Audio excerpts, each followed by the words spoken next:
How are we doing, ladies, gents and teddy bears? So welcome to Norfolk. Sunny and frosty. Well, it was frosty Norfolk.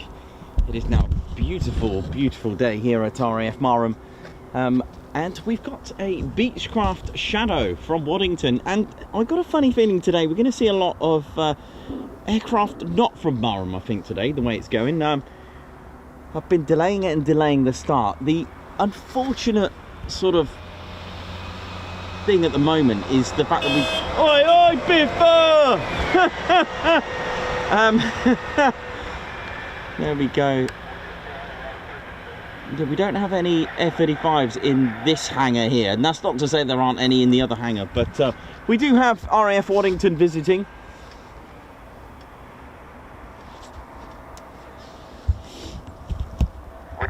Apologies, you are still unreachable. So we do have the, like I said, a Beechcraft Shadow.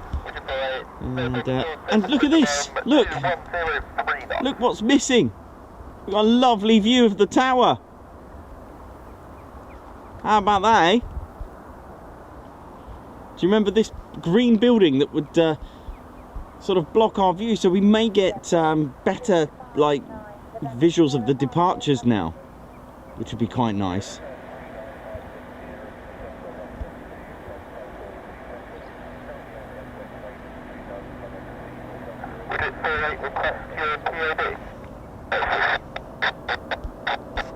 So yeah, I'll be honest with you today, I've got a bit of a funny feeling about today, but do you know what? That's the nature and the beauty of plane spotting. However, Beechcraft Shadow, here we go.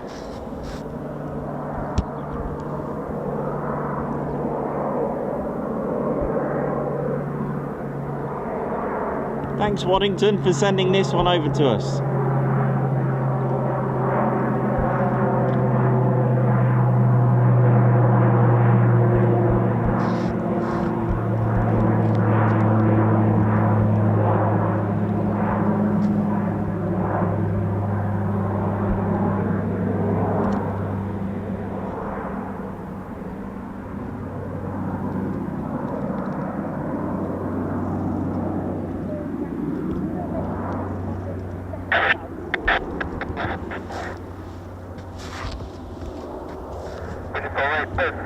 Approach and everyone cables are down. Is it landing here? Or just for... There we go.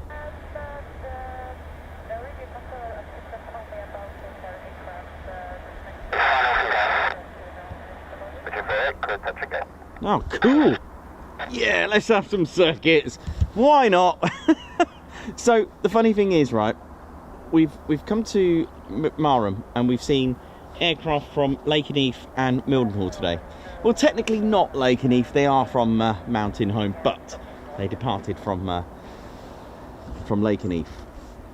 And we've obviously had Mildenhall's gold flight, and I've got some beautiful shots of the tanking, which I'll put on a video. Really, really nice, of the F-15 connecting to the F-15's connecting with the boomstick off the tanker. Beautiful.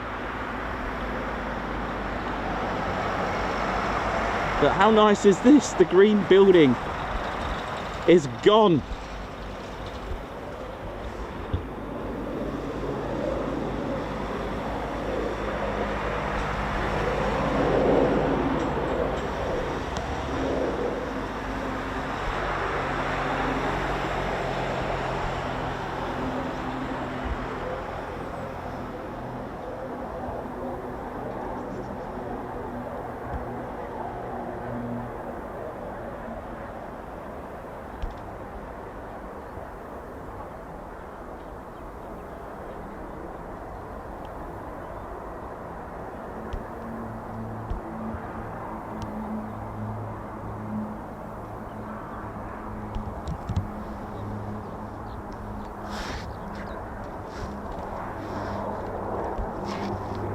Beechcraft Shadow, part of the I-Star. Intelligence, reconnaissance, and surveillance from based at RAF Waddington. We didn't get to see it fly on our last visit at Waddington. We had to finish up before the car park closed. However, it's here now, so maybe it's just making up for it. RAF Marham is home to the Lockheed Martin F-35B, and just a bit concerned about them not being in hangar of the 207 Squadron, but we'll hang in there. Hang in there, get it? Hang. Sorry. That actually wasn't meant to come out like a pun, but it did. Never mind. Take Coningsby channel, bringing the cheer on a Friday. It's Beechcraft Shadow Friday, and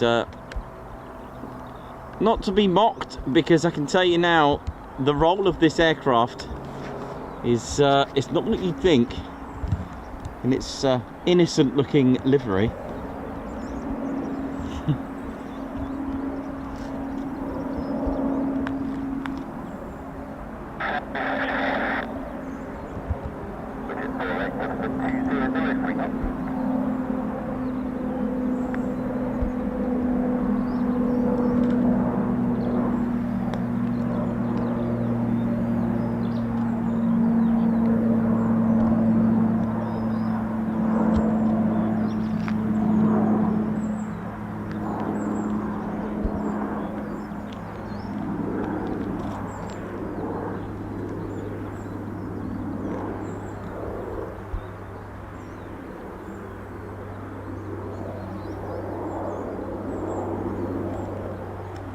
Good morning, good afternoon, good evening, or wherever you're watching from in the world. Hope we're all good and well.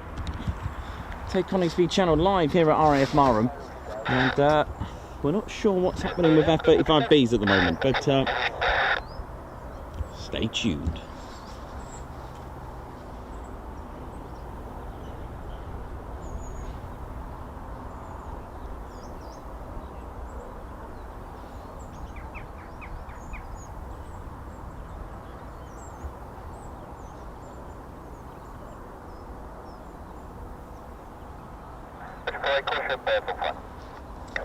Birds on final, nice.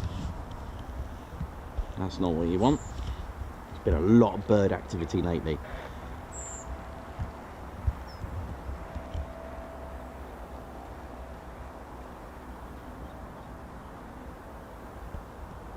I think, if I heard correctly, I think we got quite a few minutes of circuits from the Beechcraft Shadow. Caution, hair on the runway. Hair on the runway. Oh dear, there's a hair on the runway.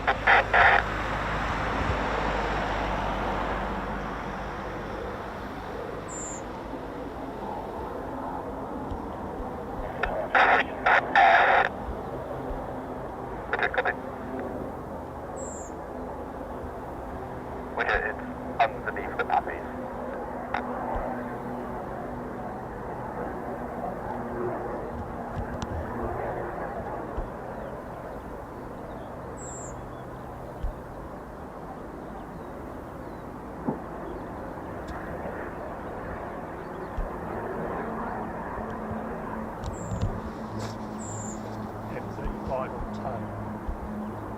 Is it? Oh, that's good.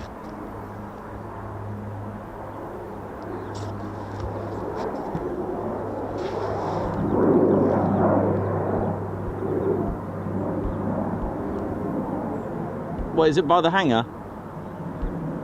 No, towards the middle of the runway. Oh, yes.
Well, there we go. We've seen an F-35B. That'll do. But be nice to see that hovering around.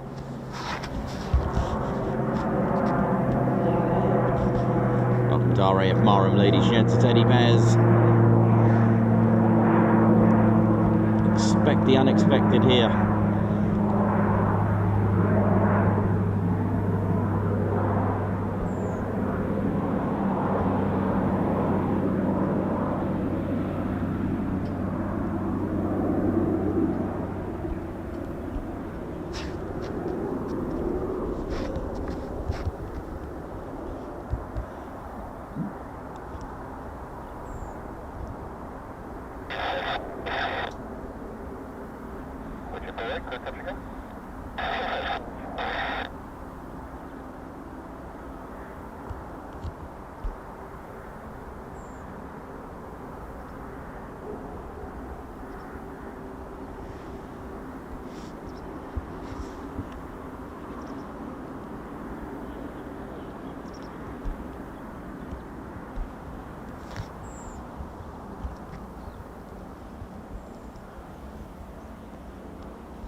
Another circuit from the Shadow R1.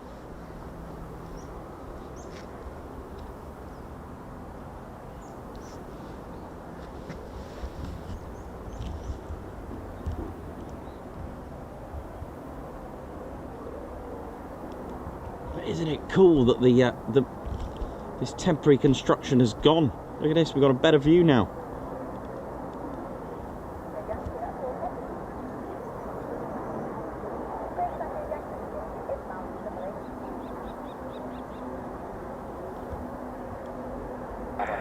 And we can see the control tower as well.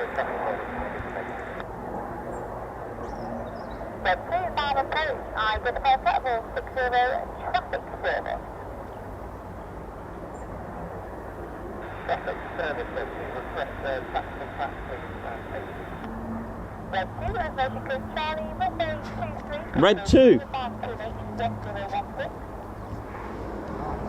I'm sure I heard Red 2.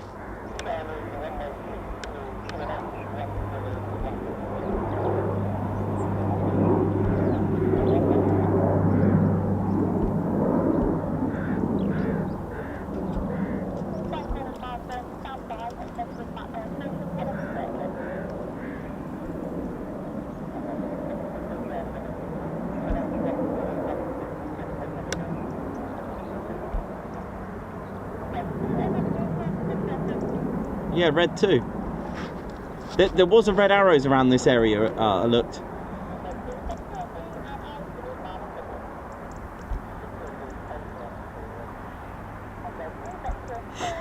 We're going to get red arrows here as well. Nuts. Yeah, low approach from Red 2. What is going on? We've had every, well, I don't know if this counts. I don't know what they're doing with the F-35.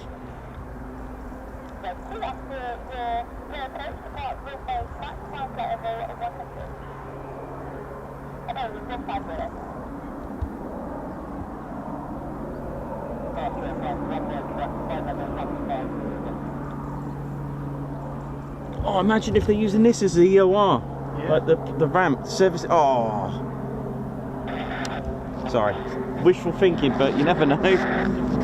That'd be so cool.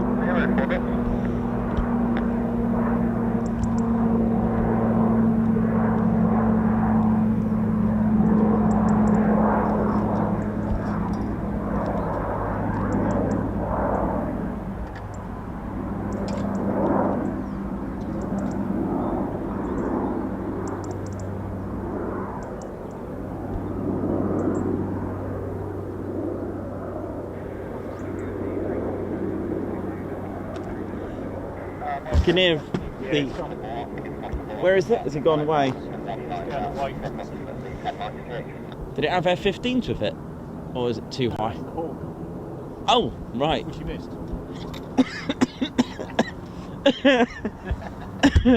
That's hilarious. Oh dear.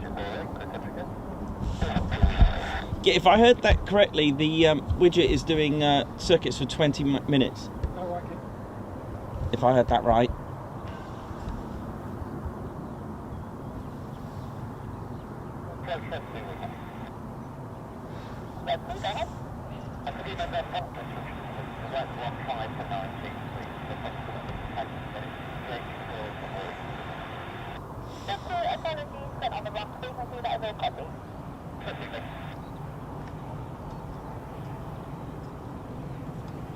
That would be so cool if, unless it's an engine ground run, which they've done before here, which I've seen.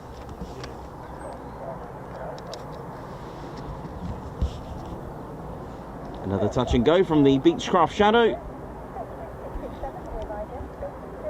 Welcome to RAF Marham. It's history dating back all the way to 1916. Being the defender of Norfolk.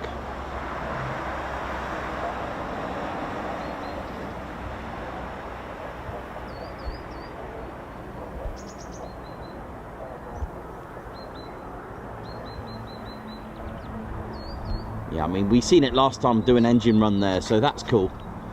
Although we'd like to see it hover.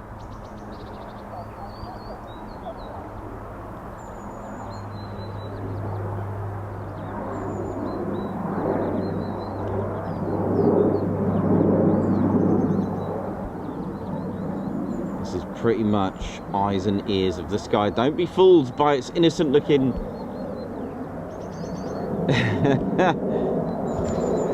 livery there, but it was grey before this. They decided to change the livery on these to a lot more innocent looking livery.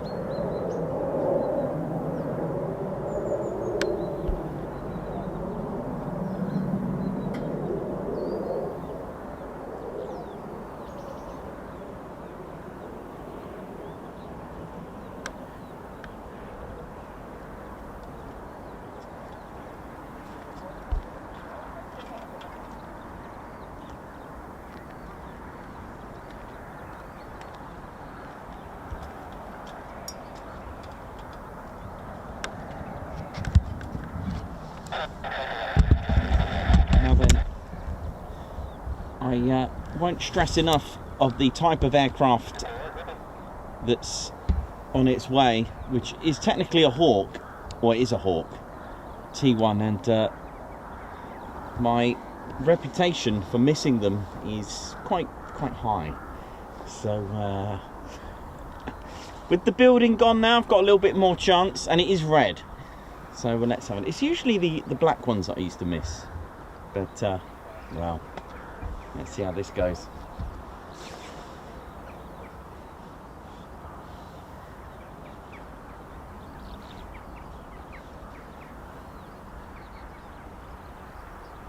Yeah, I've just got this funny feeling we're going to see a lot of variety today. I'm not sure how many F-35s we're going to get today.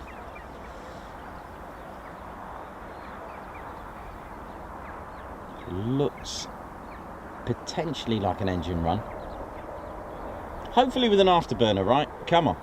So this is the F-35B. It's not like the one at RAF Lakenheath, the B can hover. It's what's known as, this one is a STOVL aircraft, a short takeoff and vertical landing. Now, a lot of people ask me, can it vertically take off? Yes, it is capable of doing it, but they don't choose to do it, but it can do it. The reasons, the payload and full fuel adds a lot of weight, so they have created what's called a short takeoff, and it is impressive. The 3 BSM, the Rolls-Royce lift system, giving it a lift. That's right. The Pratt & Whitney's F135 has amalgamated with the Rolls-Royce lift system.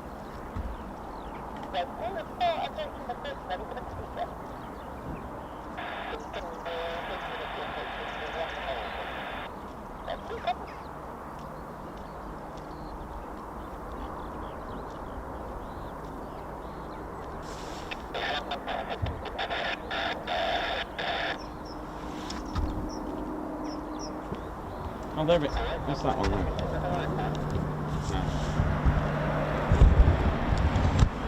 There we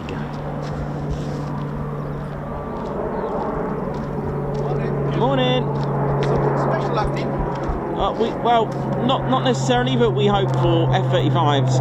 Right, yeah. I've seen you here a couple of times. Yeah.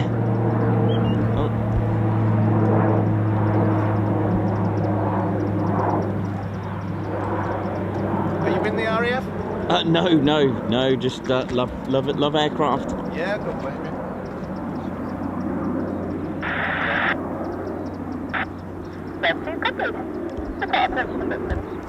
Okay. Oh. How we doing, ladies, gents, and teddy bears? Click Coningsby channel live here at RAF Marham. We've got a F-35B there, potentially doing an engine run. Beechcraft Shadow on approach, and one single red arrow as well, requesting a low approach.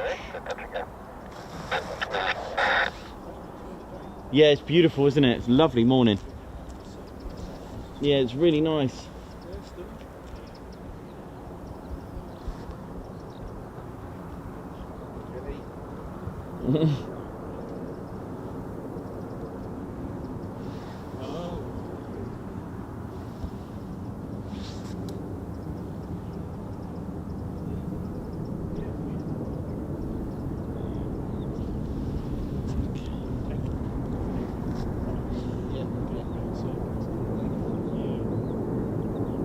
Can't see it at the minute. Where is it? Well, my claim to fame is I was at the ceremony which handed up the first Europe Oh, nice. to the RAF, which then became my Cool.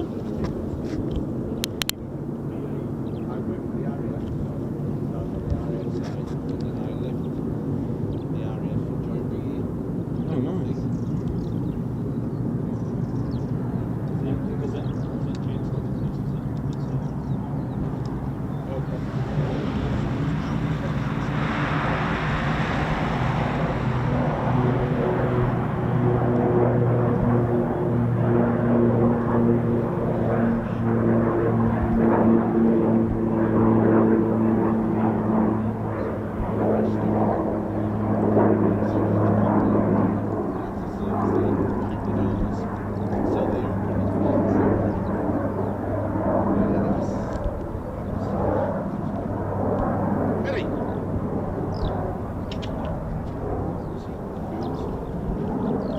Jack, were you in the RAF? No.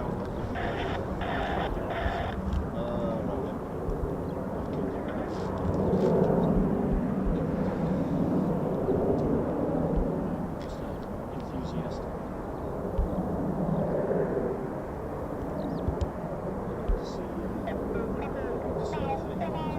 I haven't been back here since the 2 months.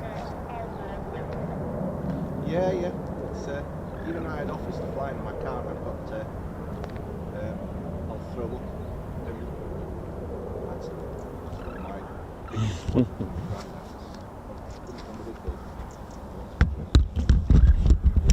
Did a day trip to get out. Never been so sick in my life. Oh, God, he was so ashamed.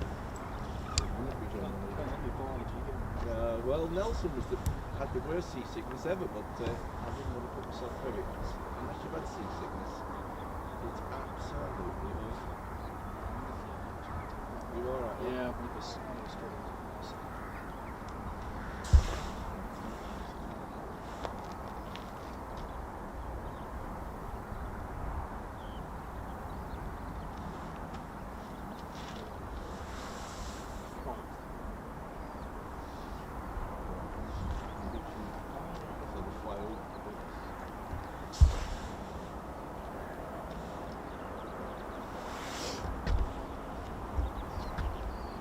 Friday, you see, Port Stanley, and they're all having big sandwiches. I was ready to go in.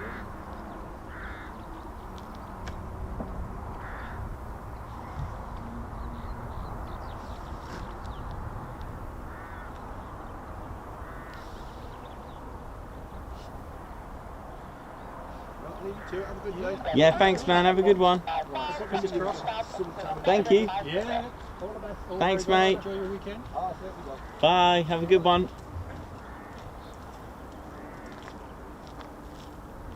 Right, ear defenders are going on over there. I think I've just seen someone. Canopy shut as well, isn't it? Yeah. Widget. Anything in the hangar yet? Nope.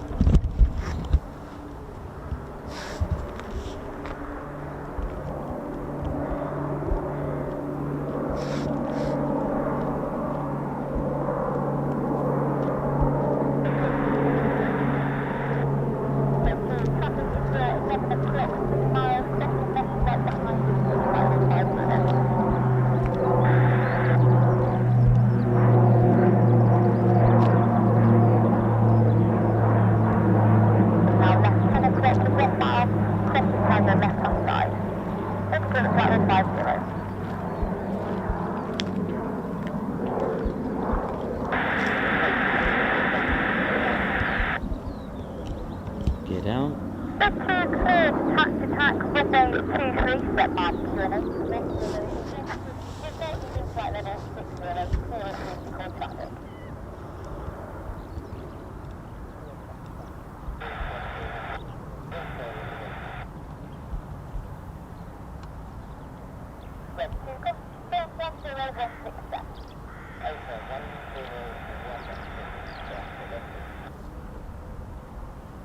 Your defenders are on.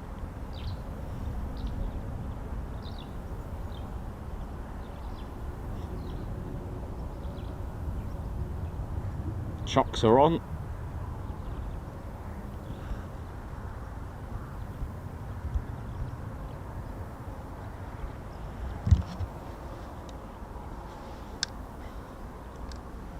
Got red 2 low approach as well coming up very shortly.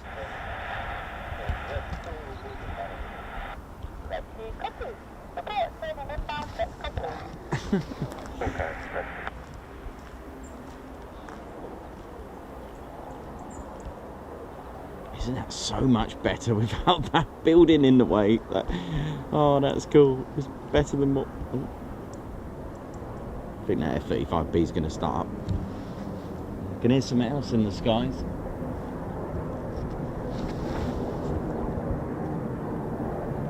There are a few typhoons in the area as well. You never know.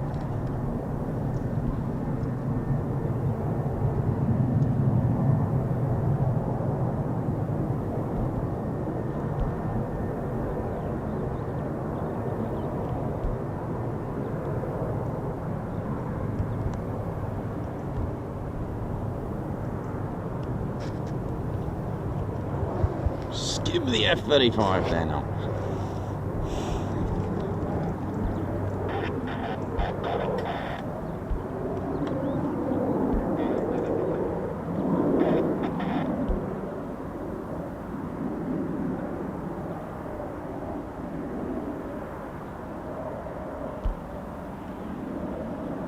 There are 3 F-35B squadrons here. One of them being a Naval Air Squadron, 809, who were nicknamed the Immortals, who were reactivated in 2023 in December. Also got 207 Squadron, the operational conversion unit for the F-35B, who trained both Royal Air Force and Royal Navy pilots, and the famous Dambusters Squadron, number 617 Squadron as well, all flying the F-35B.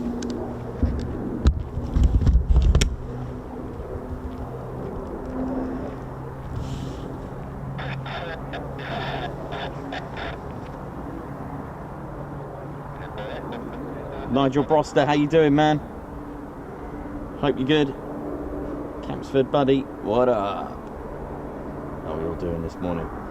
Lots of typhoons out as well, actually. Plenty of typhoons up from Coningsby. You never know, we might get one here. We do have a Red Arrows potentially on a low approach here as well. We've got a bit of Waddington here as well with us.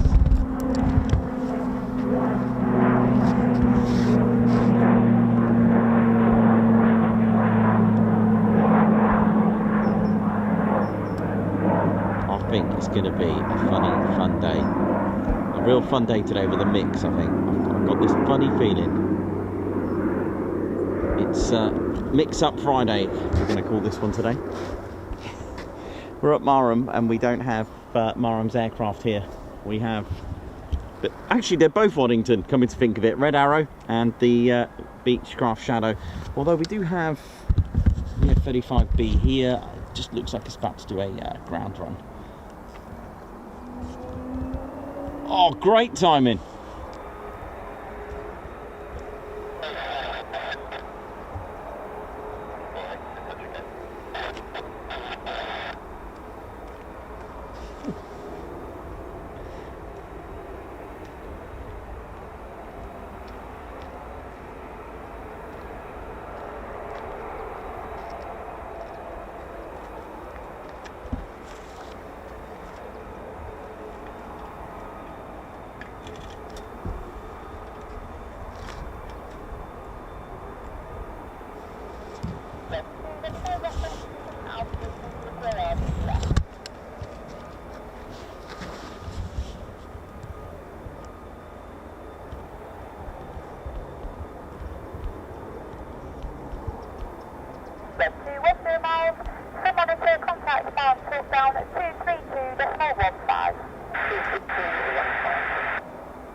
If you just tuned in, we're not at RAF Waddington, by the way. It will seem like that, especially with the red arrow just flying past as well.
Red arrow on approach, using the talk down. Here we go.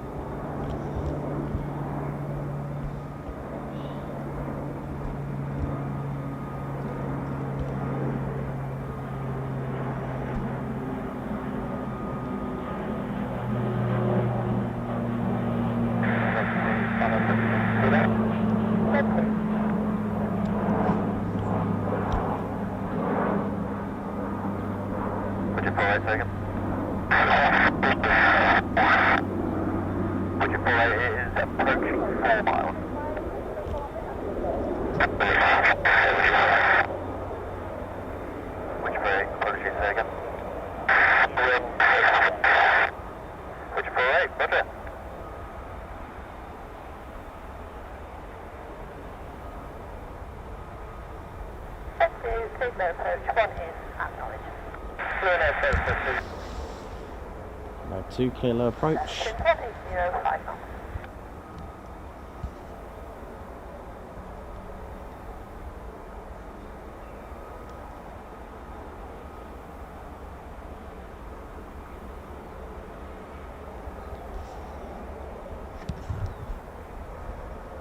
Widget 48, the Hawk is now passing down your left-hand side if visual, continue behind.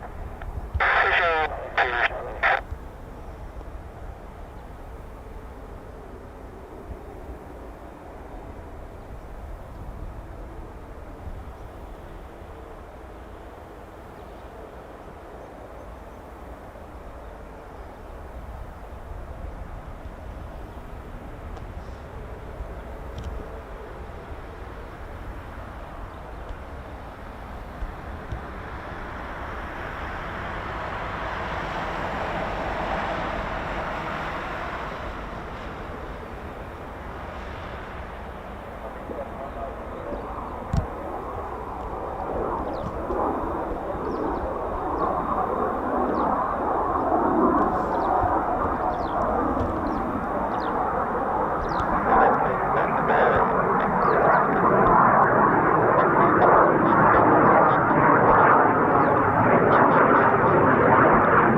chance really for it to be a little bit lower, but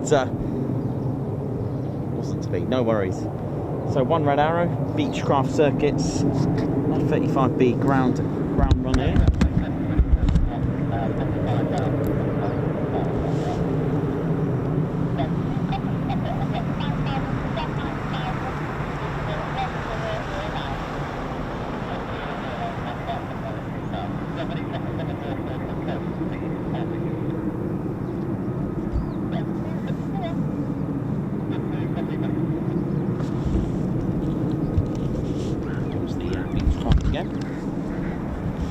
Circuit, touch and go.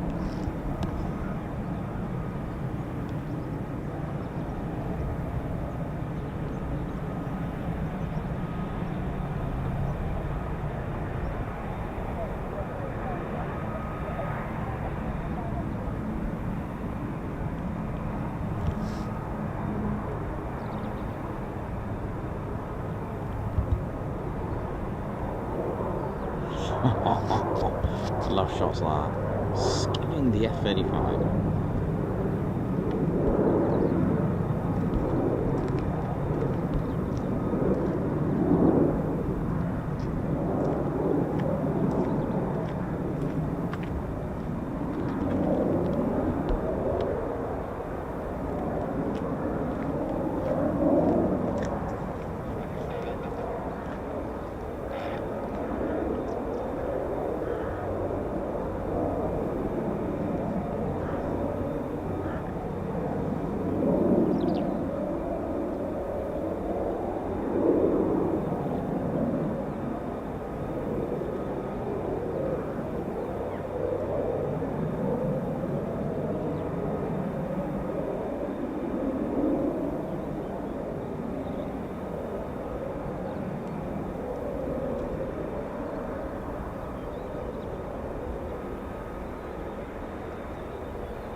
Don't forget to hit the like button, ladies, gents and teddy bears. Support the channel. Our last stream of the week brings us to RAF Marham, and it does have a great impact on our channel by hitting that like button. YouTube hopefully can recommend us once we start getting 1,000 likes. Once we do that, it's all good. It's not like a Facebook or Instagram post. You know, it can have a bit of a say in what's the outcome of our stream today, because it's like a happening stream. A happy stream is a good stream. A live chat, buzzing, is good. Good for the masses, and then YouTube will hopefully recommend us. Once we get recommended, that's more exposure, and more exposure could lead to more viewers, and more viewers hopefully we can convert to subscribers. I believe we've just hit 72.2k as well. Did I get that? Or nearly. We're very close to it. Hit the subscribe. Come and join us. Ted Coningsby channel. Very, very close now to 72.2k, which will be a nice way to end the week.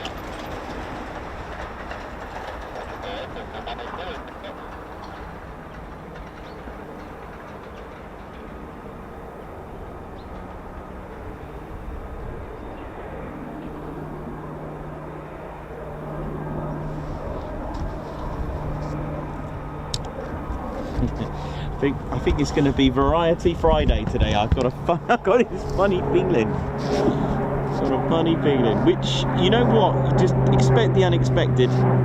today. Really, really do. It'd be a good, fun way to end the week with anything goes.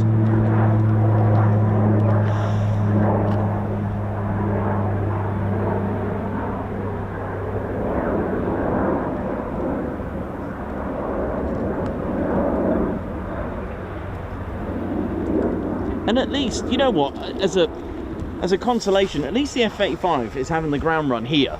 They've brought it out specially just in front of me. They could have just done it in the hangar. So, you know, there is a, you know, a little, a consolation at the moment, which is great. It's good fun.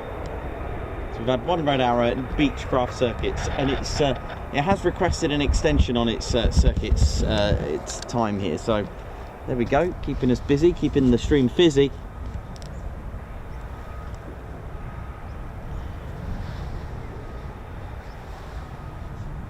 Welcome everyone who's tuned in. Hope we're all good.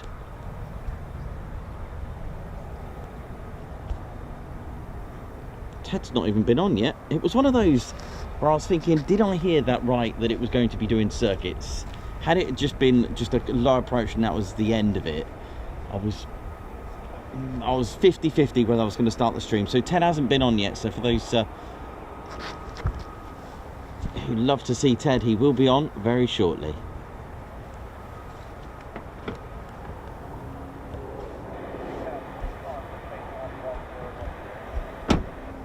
Look at this, we can see Marham Tower now.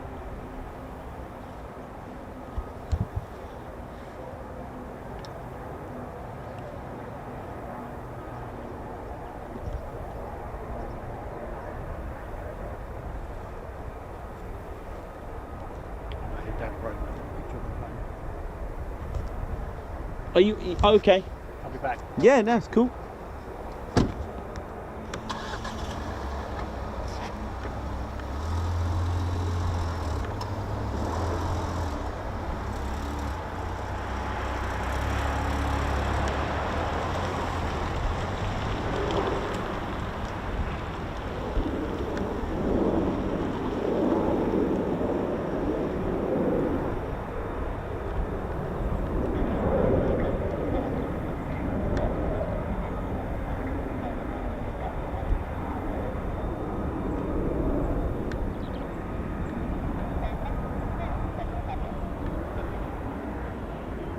Nice.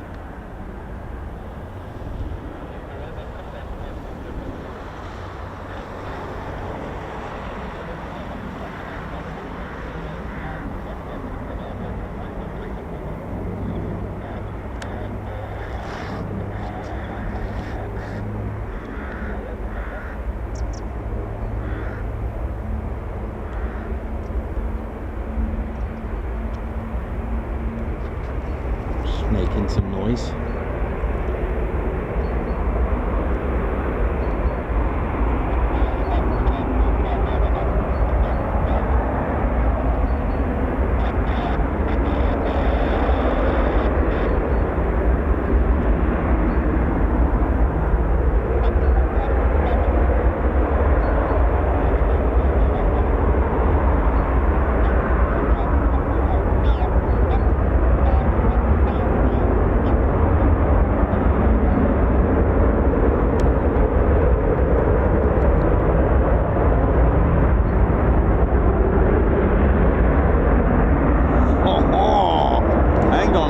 This is good.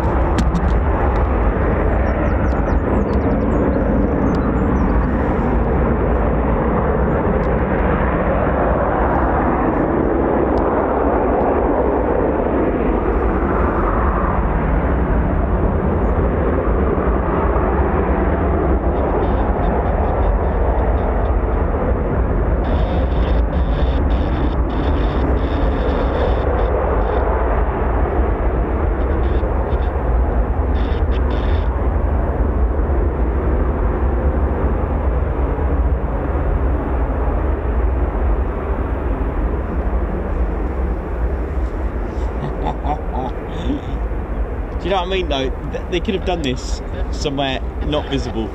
But we're fortunate enough to have it right here, so that's pretty cool, man.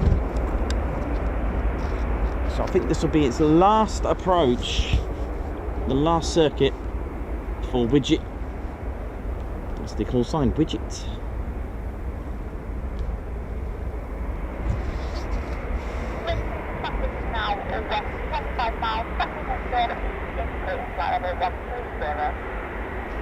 Or was that it? Was that? Oh, here we go, yeah.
Beautiful. How are we doing, ladies, gents, teddy bears? Welcome to the Ted Coningsby channel. We're live here at RAF Marham. And we've had one red arrow and plenty of circuits from the Beechcraft Shadow R1. Both aircraft from RAF Waddington. Got a ground run here for the F-35B.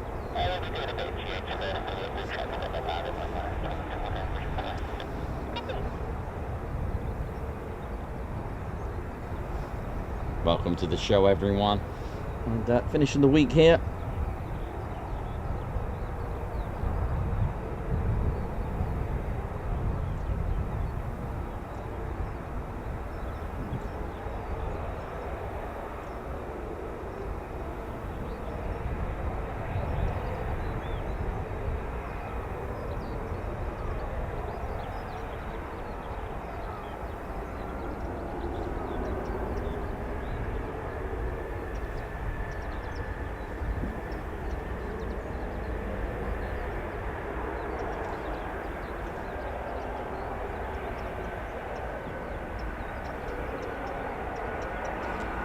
Righty, how you doing? Margot Baxter, David Harrison, Blocks, Margot, living the dream, Mark Joyce, what up? Dieter, Ellie J Approach, watching from Germany, Roger Anthony Lowe, how you all doing? David Smart, Civil Defence UK, how's it all going? Hope we're all good. Captain A, how's it going? Hope we're all good. Wibbs, Argan, hope we're all good. Steve Evans, congratulations on what I can see, your green badge. That's 24 months service. So Steve, a big congratulations to you for that. That is absolutely incredible.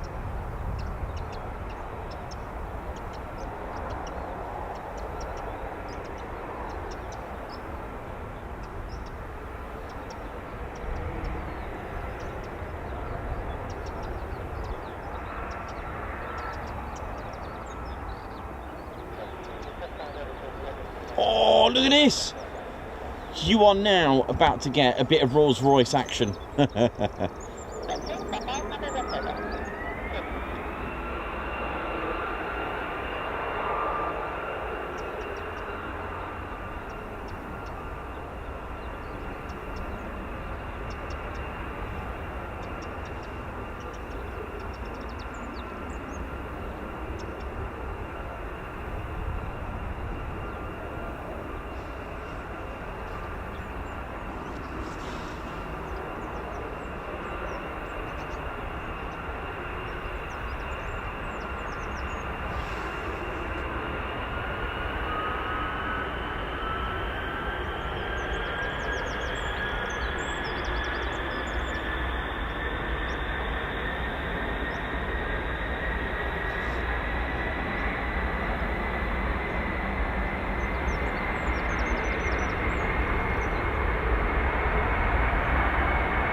incredible engineering. This is Rolls-Royce lift system in this.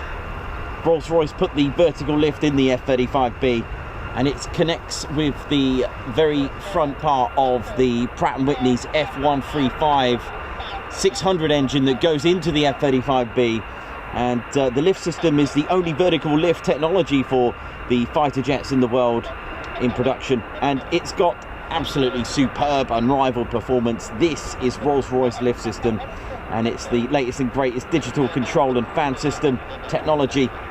Basically, you can see the hood there with the lift fan, a beautiful 50-inch diameter lift system, and it's a two-stage counter-rotating fan with the world's leading hollow-bladed discs, and as Davey mentioned, brisks. Listen to this. And once you've got all that air scooping up from the lift system, there's almost like a drive shaft connected to the front of the Pratt & Whitney's F135 engine. Now what you've got two roll posts either side for lateral control, and once that's done, that air is then pushed to more Rolls-Royce creation, the free BSM, which is basically to us the thrust vectoring. That thrust vectoring is called a free BSM. That's the it's basically 3 sections of bearing swivel module, and the degree of rotation is 95 degrees in 2.5 seconds. The shaft horsepower alone is 29,000 delivered to the lift system, and it's a combined short takeoff and vertical landing STOVL aircraft of 40,000 pounds of thrust, ladies, gents and teddy bears. The system, a descendant of the Pegasus engine from our loved Harriers at the time. The drive shaft, the free bearing swivel module. It's an amazing amazing feat of engineering, and that's and yet of course it's a US an American jet, Lockheed Martin, an F-35B Lightning with the Pratt & Whitney's F135 turbofan 600 engine. But what gives it that lift is Rolls-Royce. Got to put that in there. Got to give them credit for that.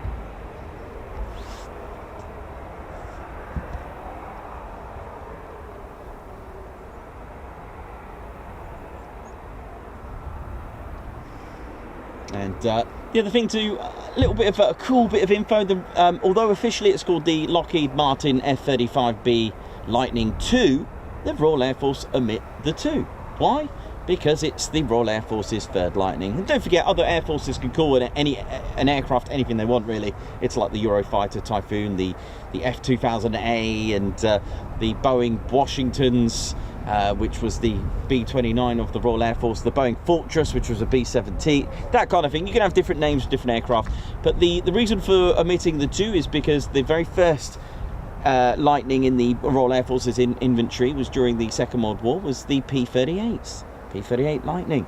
Although it didn't actually go into operational use. I think they had 2 and then they cancelled it. They weren't happy with it for whatever reason. And of course in the 60s, the second Lightning, the famous English electric Lightning. And finally this, the third Lightning, F-35B. So they omit the 2 and just call it F-35B Lightning. There you go. Love little bits of info like that. But that was a lovely sound and great to see.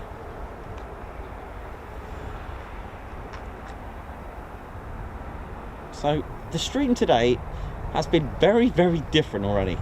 One red arrow, low approach, lots of circuits from a Beechcraft Shadow R1, and this lovely ground run of this F-35B.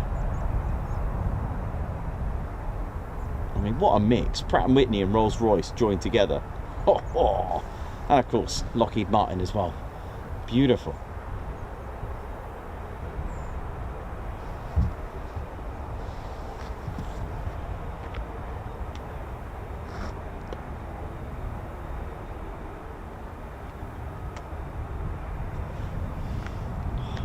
Beautiful, nice, crisp air today.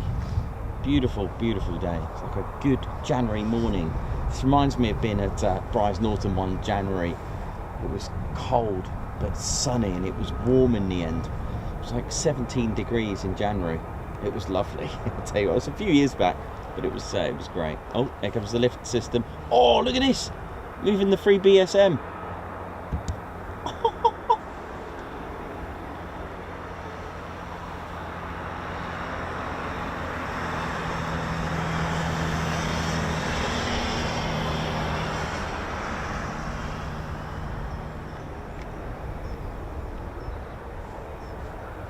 You don't get to see this often.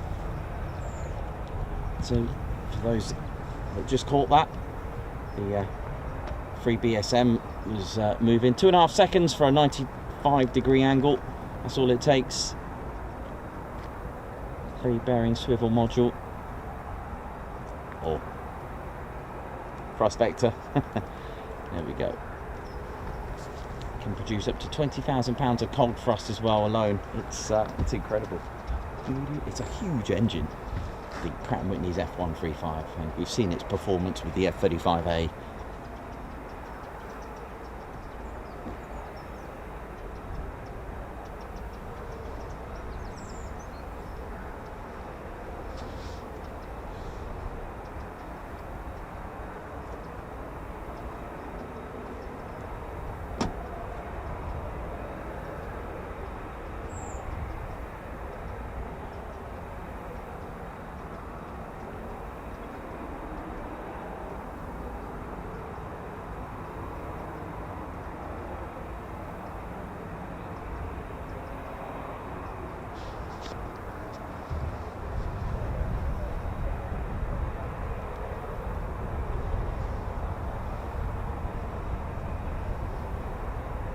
A lot of cars at Tower, loads now. You go off this afternoon. I think so.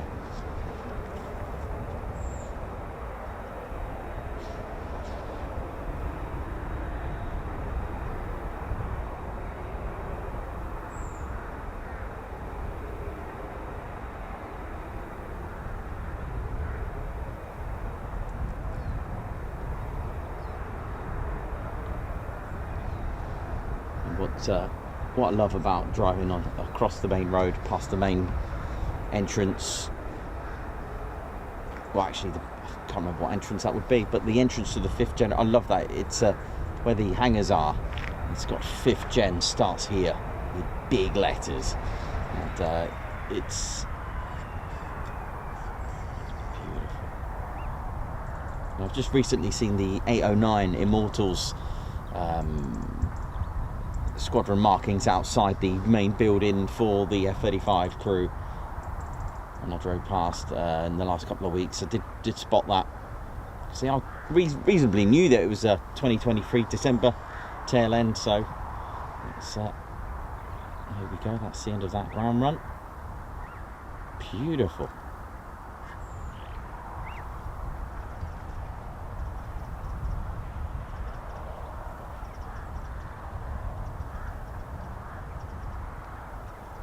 So I've only just realised, all the way down there, that's the main road, not in the base. I'm guessing it. I think it is, isn't it? No, it's on the base. Oh, is it? Yeah. All those cars up there? Yeah. Oh. Oh, yeah. It's vast. That's massive. Yeah.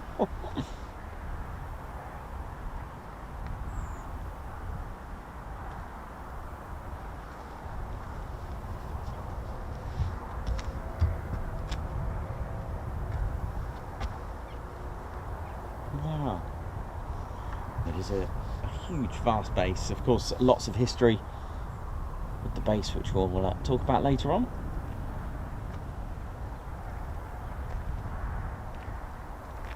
So we've had F-35B action, but not airborne. But this was something I've never seen before.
Doing, ladies and steady bears. My name's Nick Hudson, my cameraman and commentator. Do have with us our squadron leader Ted Coningsby. He'll be on just a bit. Just going to see this all the work carried out here. It's pretty cool to see.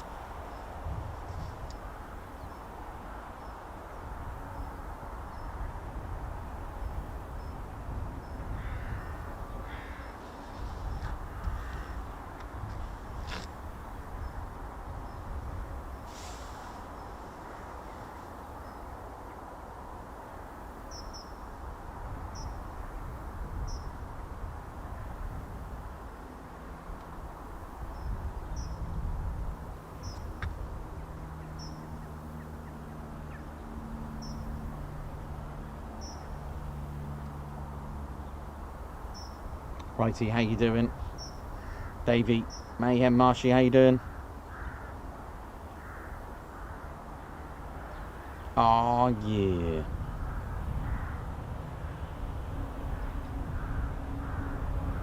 You know how it is. How we doing, Mayhem, Marshy? Hope you're good. Living the dream. Blocks, Marco, Gucci Man, Alan Gates, Righty. Scrolling through, see who we got on. Dieta Gikeri, how you doing? Nice artwork, mate.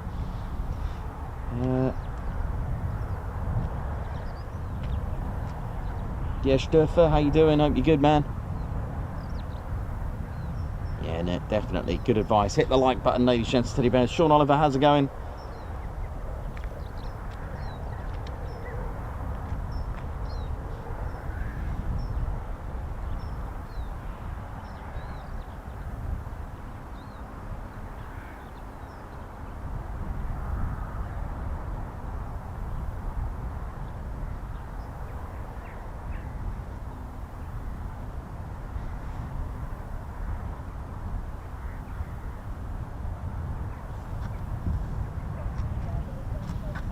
George Thackeray, how you doing? Hope you're good. Ali Leyland, oi oi.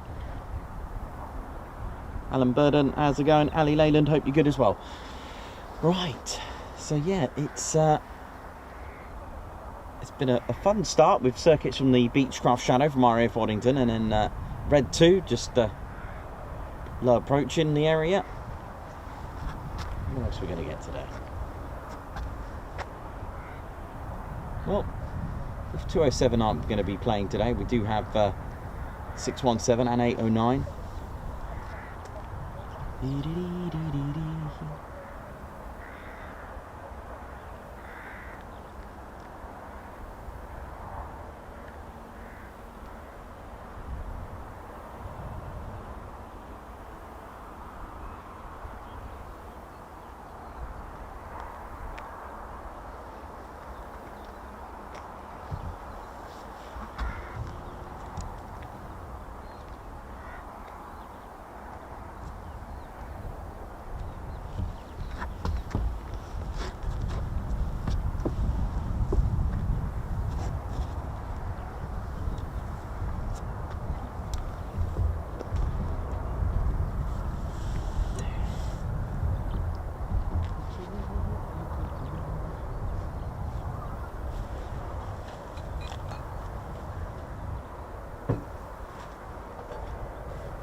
Just as I put the TED stats up, the F-35B moved, so sorry about that. I mean, they are stealth, you know.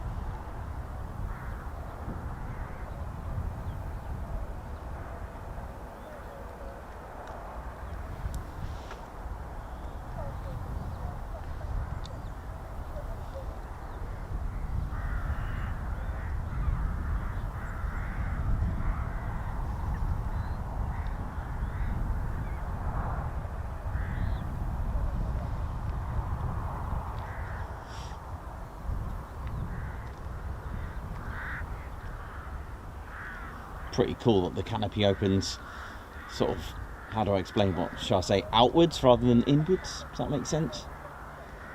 Hinge from the front rather than the back on the cockpit. That's pretty cool.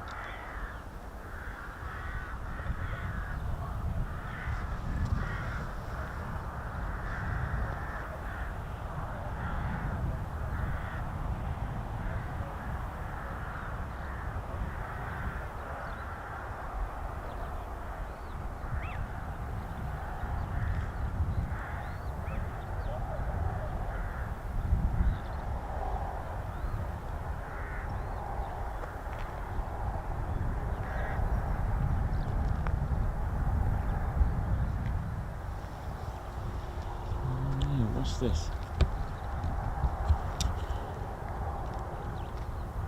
I don't know what that is. Looks like a party balloon or something, doesn't it? Yeah.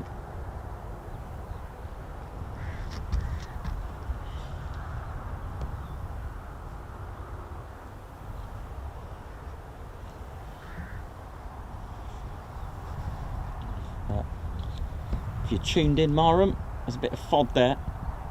Don't know how to explain whereabouts that is, but it's in my shot. It's like a turquoise party balloon just deflated.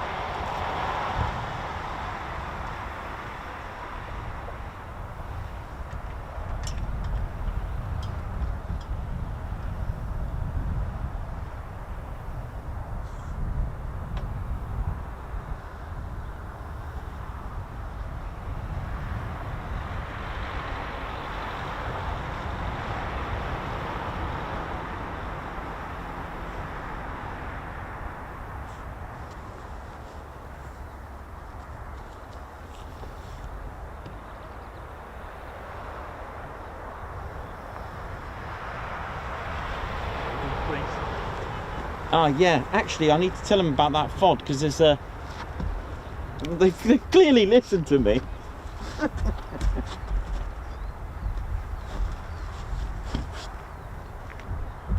Hiya mate! How are we?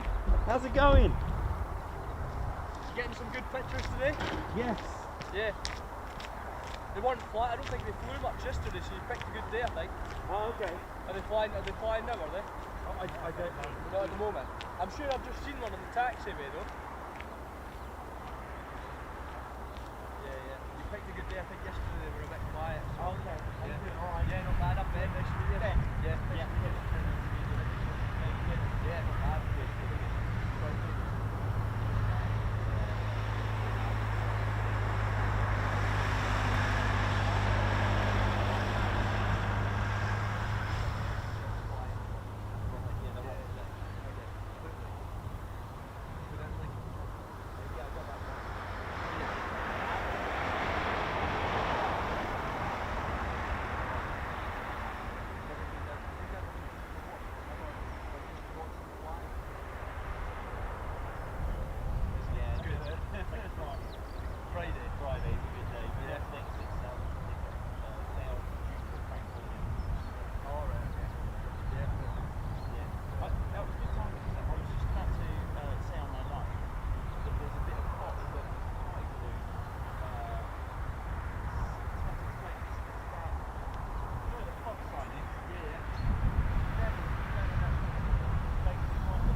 Just in case in the future you need it for anything.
Yeah, it's got more blades. more blades than Wesley Snipes.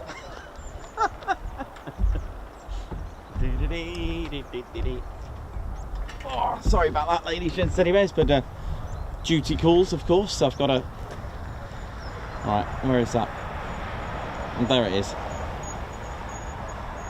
It's a yes, I've been just made him aware now. That was a good time, and I literally just mentioned that I need to call the base, and then he turned up. So yeah, okay, so that'll explain.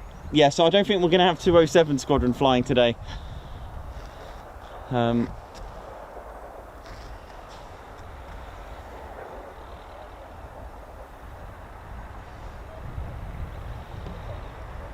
Thanks, man.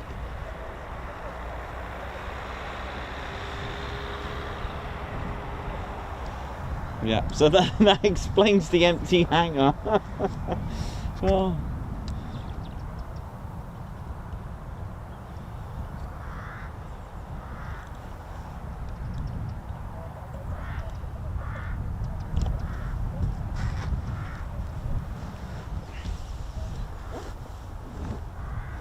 Well, we still have 617 though.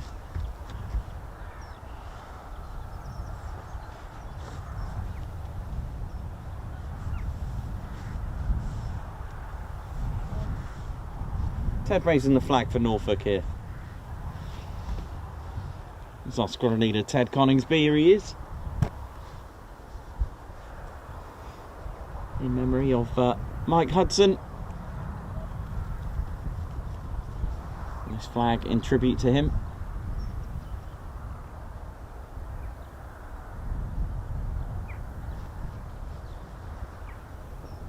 And welcome to the Ted Coningsby channel.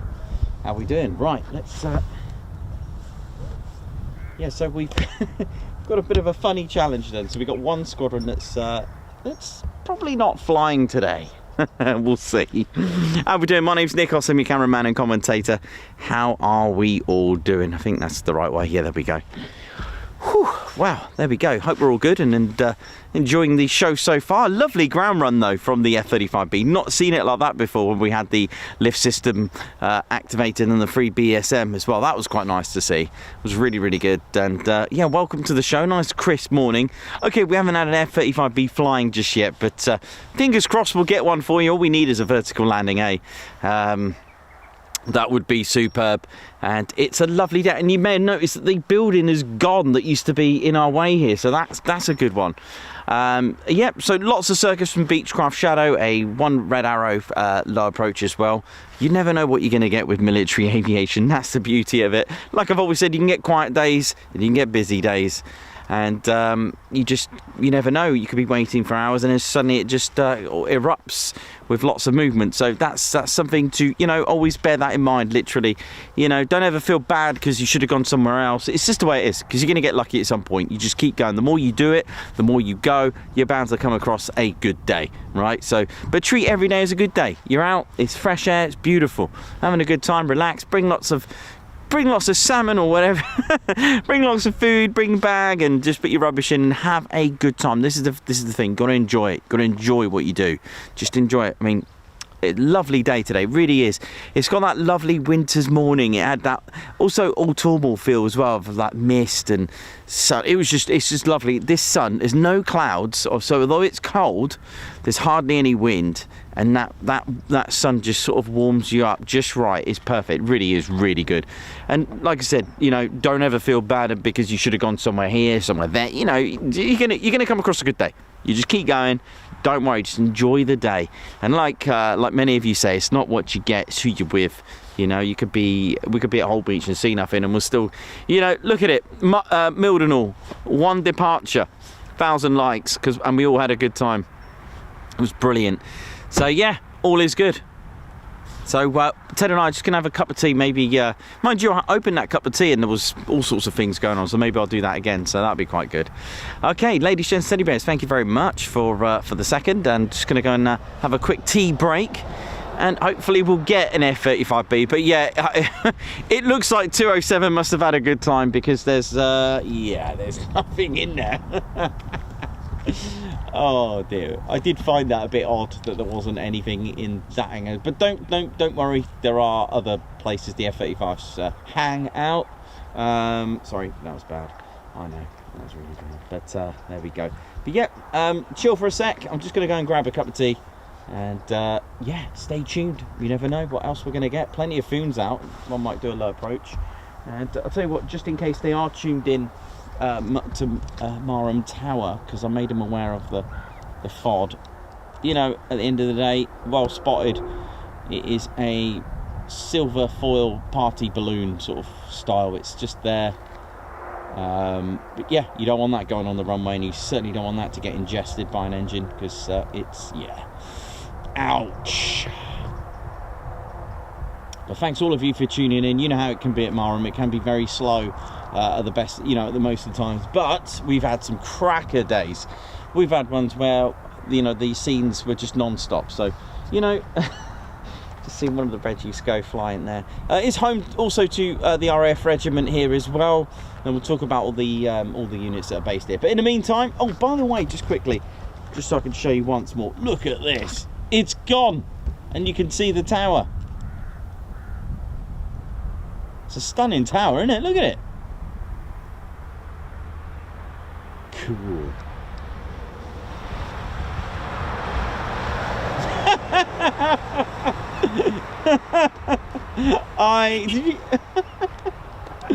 That face was hilarious. Yeah, they must have had a good time last night.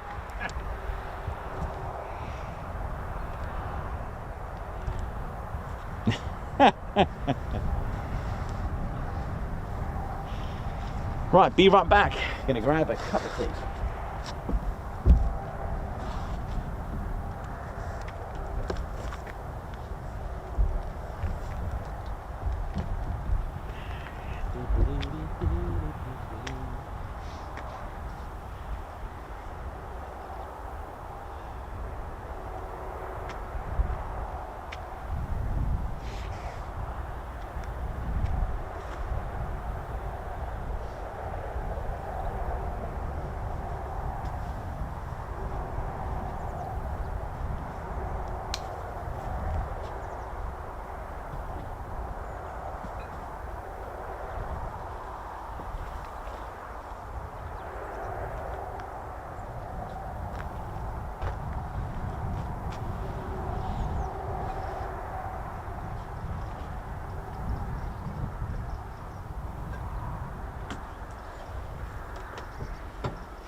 Right.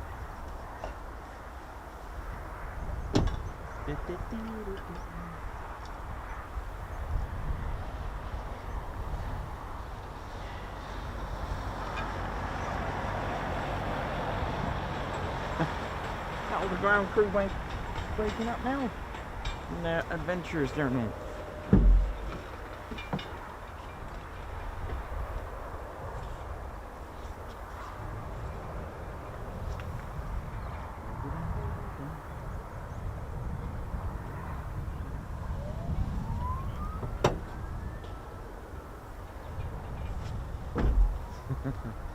all good. Oh, what a day.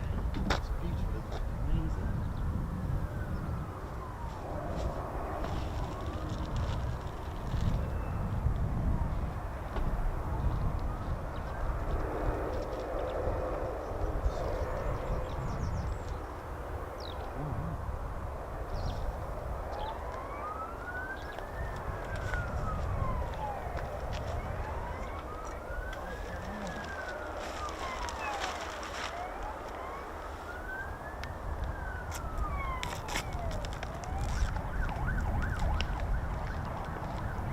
Yeah, it'd be 617s then later, I think, Yeah. by the sound of it.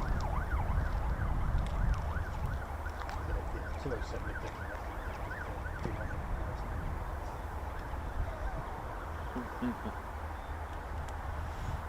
It was nice of him to say. I thought it was odd.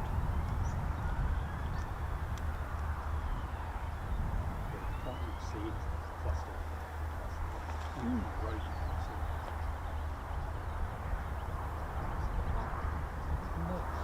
What's it saying? That's what I was thinking. Isn't it fire truck? That's alright, so I was worried. I thought it was the runway caravan.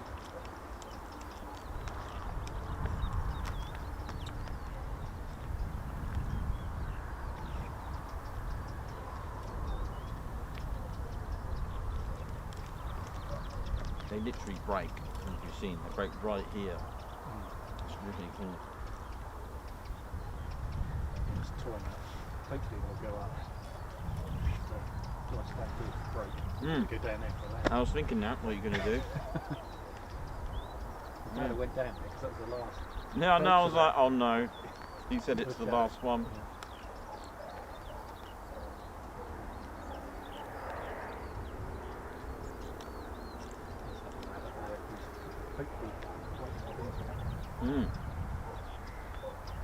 Tuned in. That's good. Yeah, I suppose maybe see how many go out.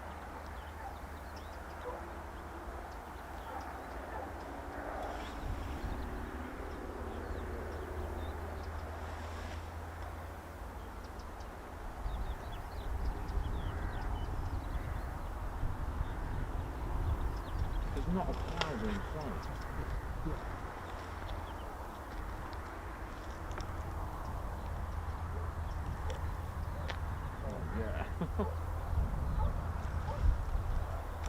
There's been kites flying around, but they haven't come into this bit yet.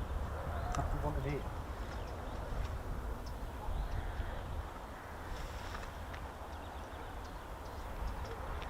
You're on the radio, there was a hare on the runway. How was it?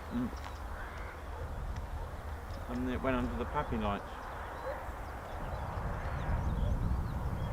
It must be over. Yeah.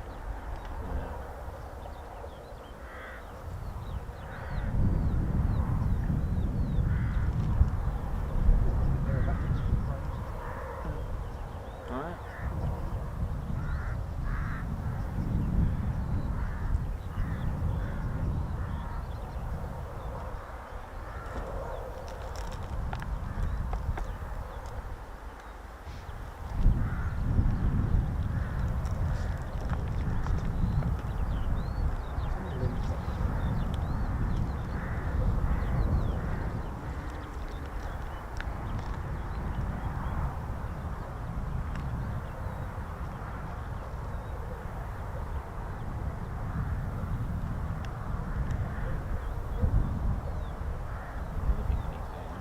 Find out when they're having parties.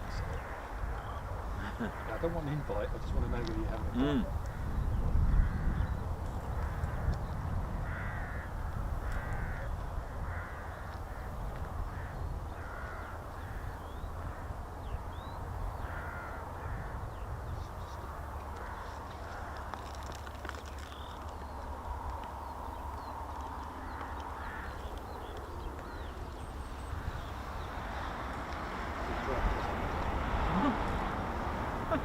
What's going on there?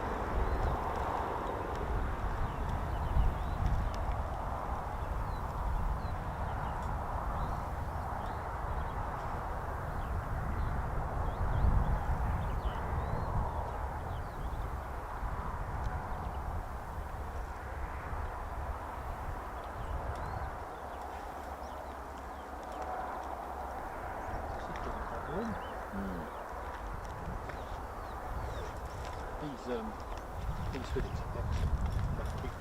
They are good. They are good. They are good quality, actually. I mean, I had some that didn't make the line. Yeah, it was no.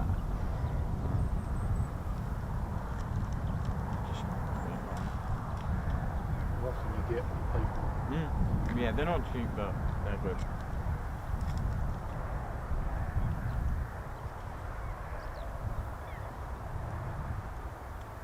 We've got quite a few visitors from town, so it's pretty cool. Look at that.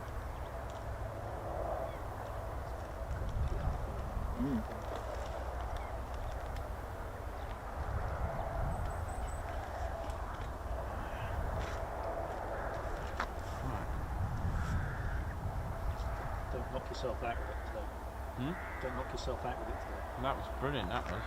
I forgot it was light and it went.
How we doing, ladies, gents, and teddy bears? Hope we're all good. Welcome to the Tad Coningsby channel. We're live here at RAF Marham, and it's going to be an interesting one, I think, today.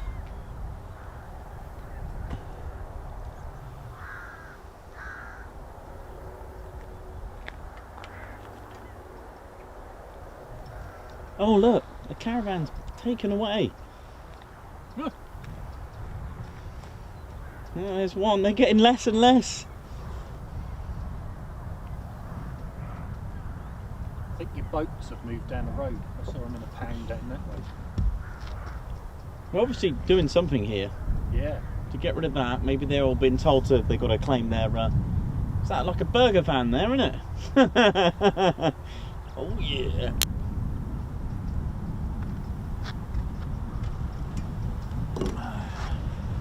There it is. The caravan. It's been moved.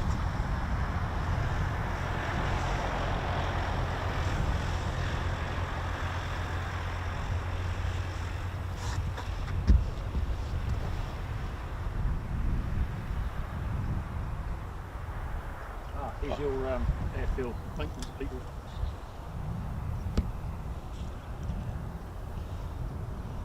Okay, if they're tuned in, there is someone on the possibly looking for the balloon.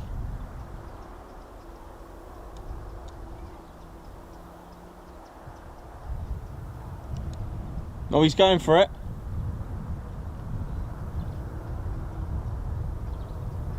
Okay. Oh, he's going to get it. He's going right for it, and he's got it. Oh, look at this. Look at that.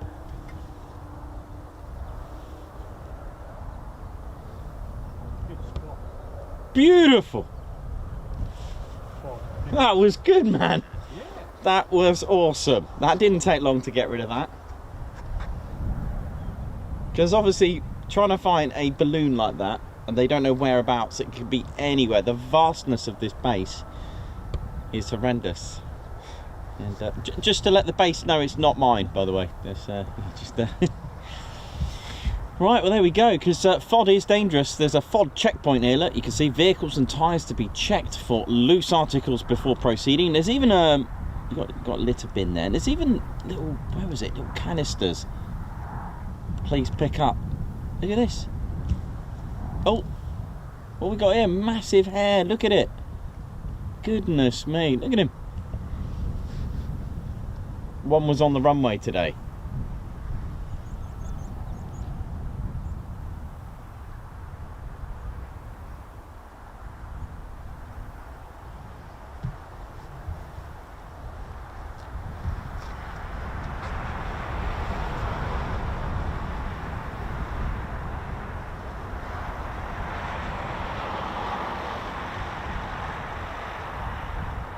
There's a few bits of stuff been put in the bin as well. There it is.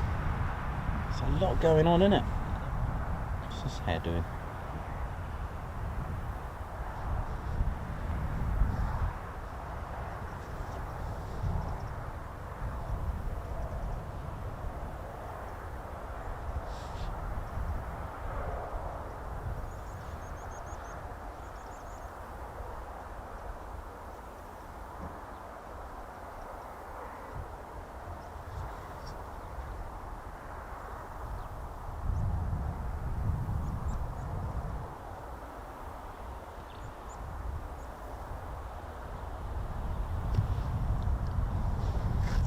There we go.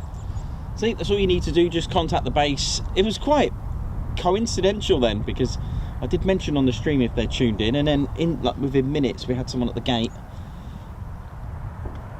which was pretty cool.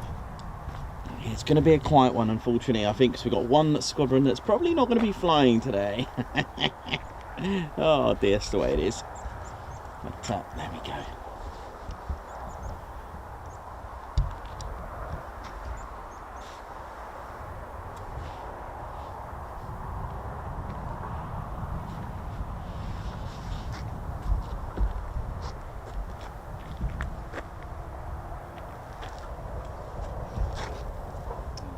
Thank you for everyone who's supported the channel this morning. Thank you very much. Get your guards marches as well. I'm just going to go and get Teddy's, just finishing off some salmon.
There's the AWCU.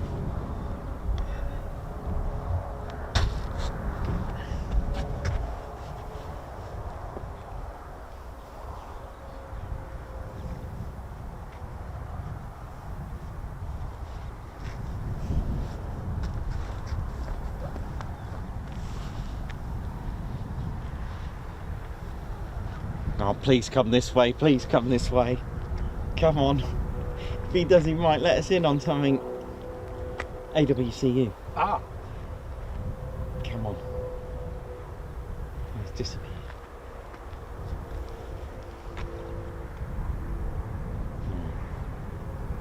Literally just vanished. What, I wonder what this little bit is.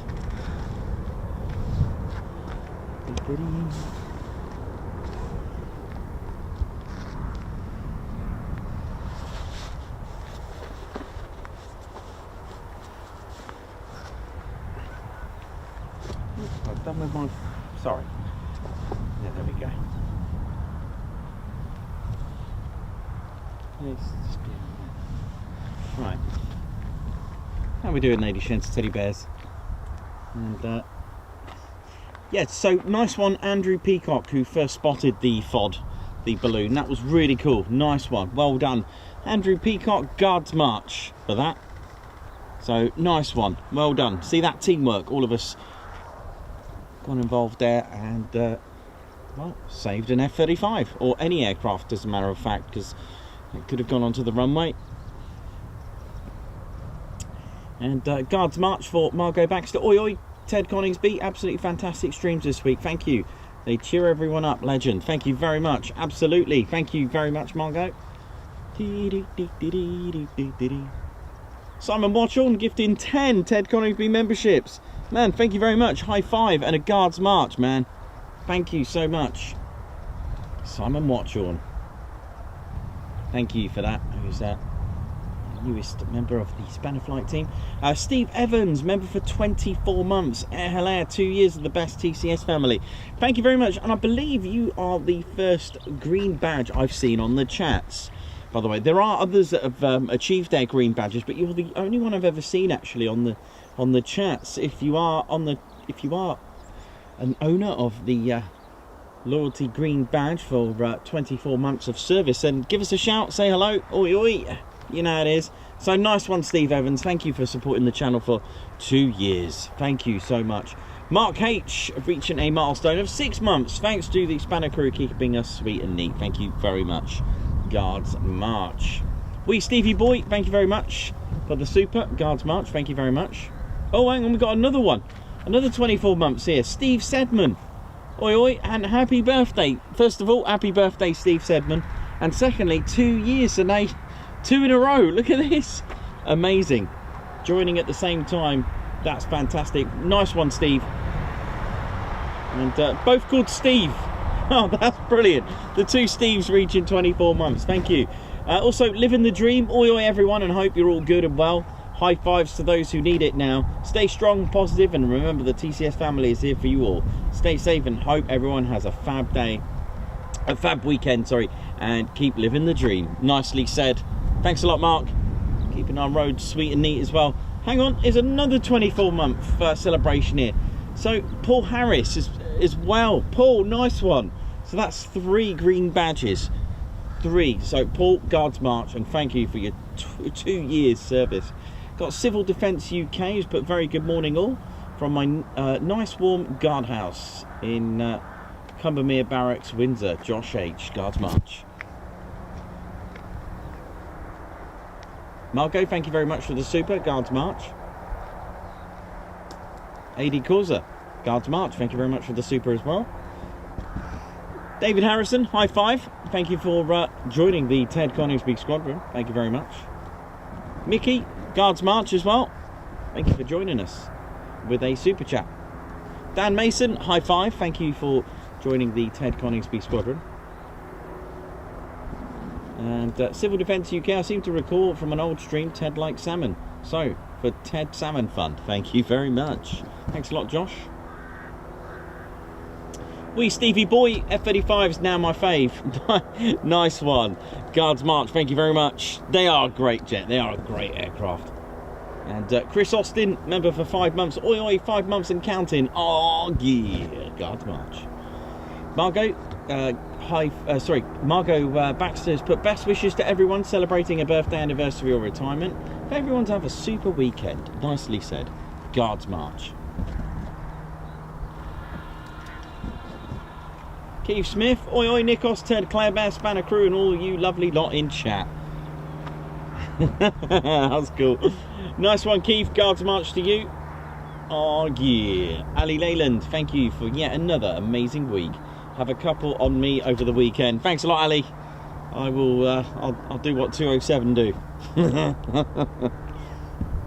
Mayhem Marshy gifting a Ted Coningsby membership. High five. Guards March. Avro Al, member for 18 months. Keep doing what you're doing. I will. We will. Ted and I are on full-time adventures, aren't we, Ted? So nice one, man. Thank you very much, Avro Al. Great to meet you as well a couple of times. Really good, especially at East Kirkby. Kieran Barnes, welcome to the Ted Coningsby Squadron. High five, Kieran. Guards March. Thank you very much.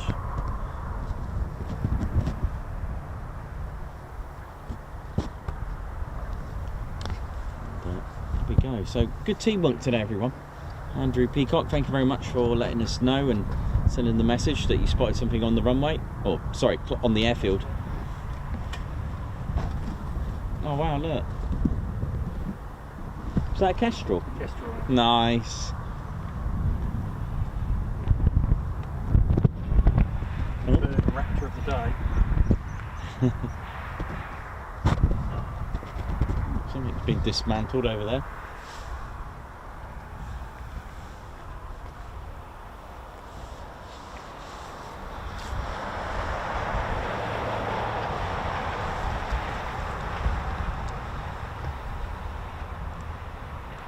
Yeah, when I got here this morning and I saw this hangar empty, I was thinking, oh dear.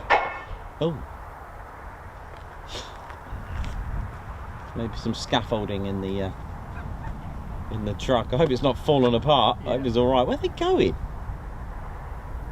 Oh, of course, it's the road. I'm looking at the taxiway.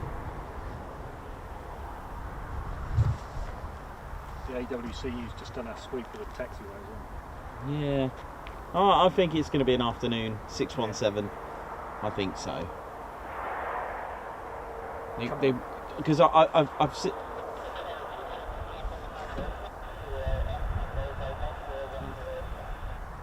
Yeah, I've seen it before. If there's nothing, the tower, the caravan just packs it up.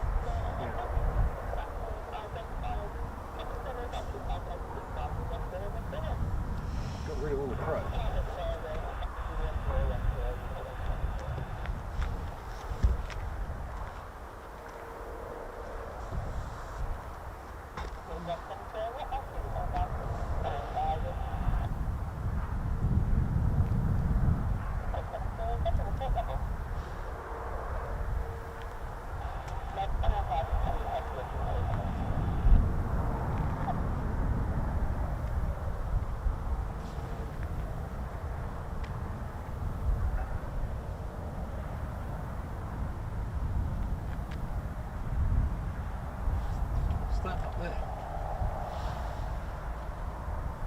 Oh my goodness. I don't know. What is that? Is that Typhoon?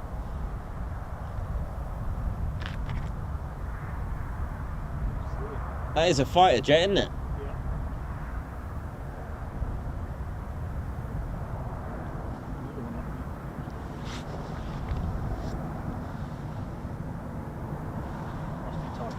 It's got to be a Foon.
Probably a prefect or a tutor, I think. If it's got uniform, universities.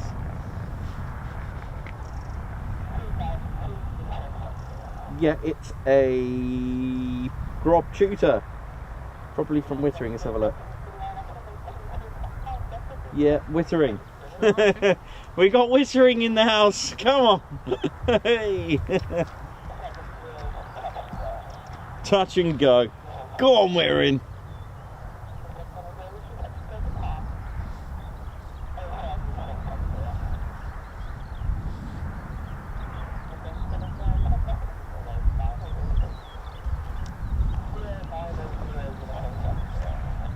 Ted's flown from Wittering with 115 Squadron, a legendary squadron that was once here as a bomber squadron. Carried out many sorties and raids during their time here, and we'll talk about them very shortly.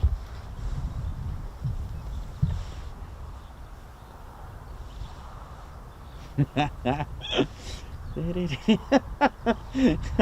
just had a funny mention. Oh dear, Chris, that was quite funny.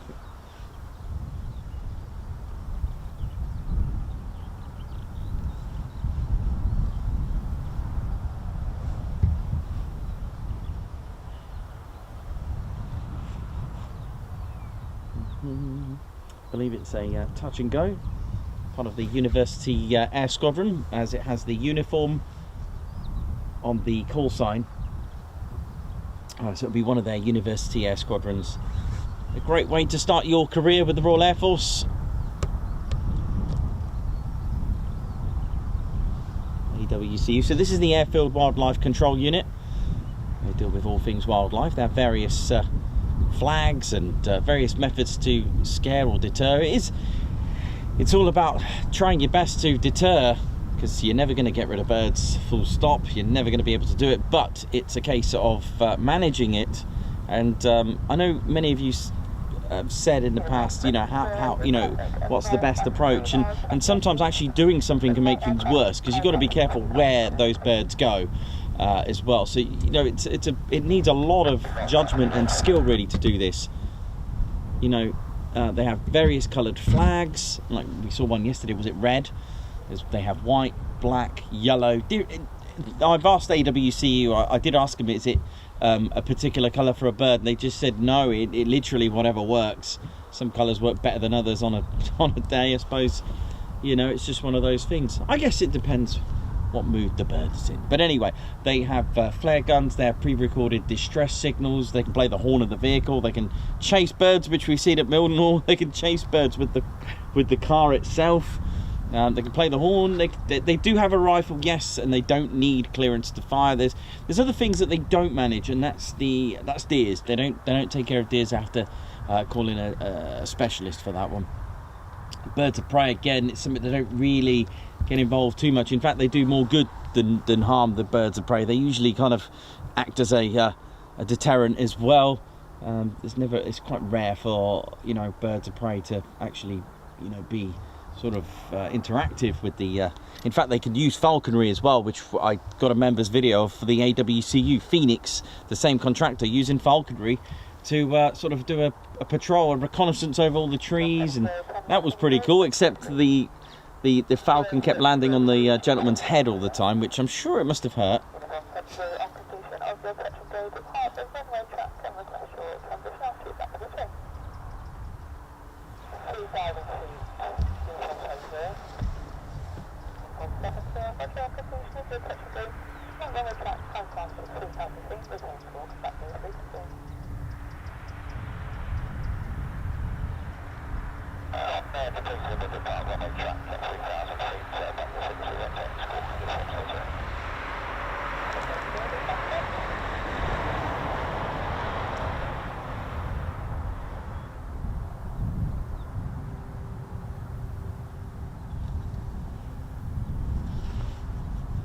Cloud over there. Cloud over there. Oh wow, a cloud.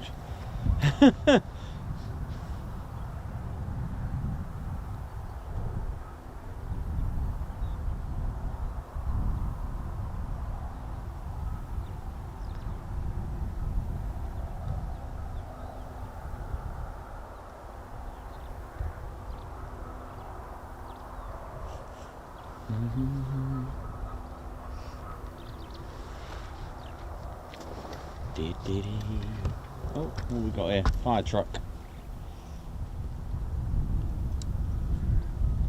Clear vehicle traffic, descent altitude 1,700 feet, one level, cockpit catch report complete. 1,700 feet, one level, confirmed connection.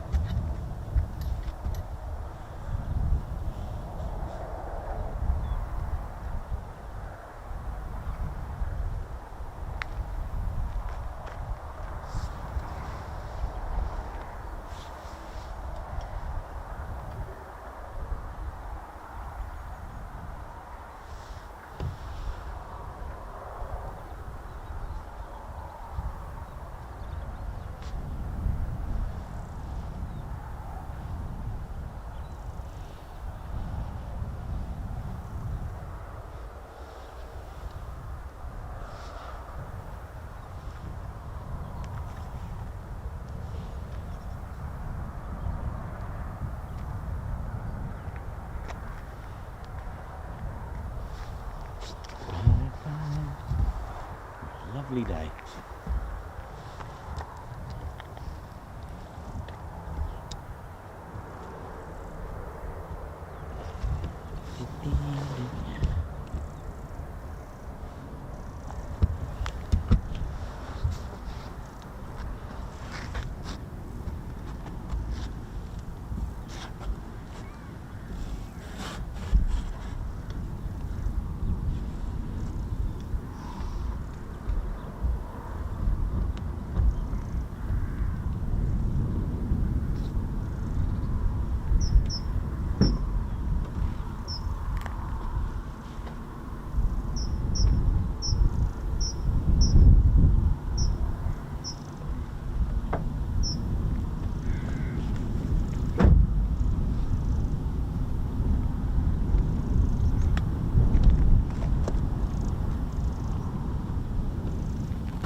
We're just waiting for the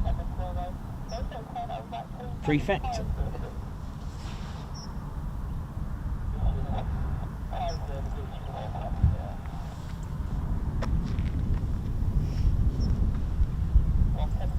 Mr. Chicken, how you doing? Mr. Chucken, yeah. Watching from Germany, how you doing?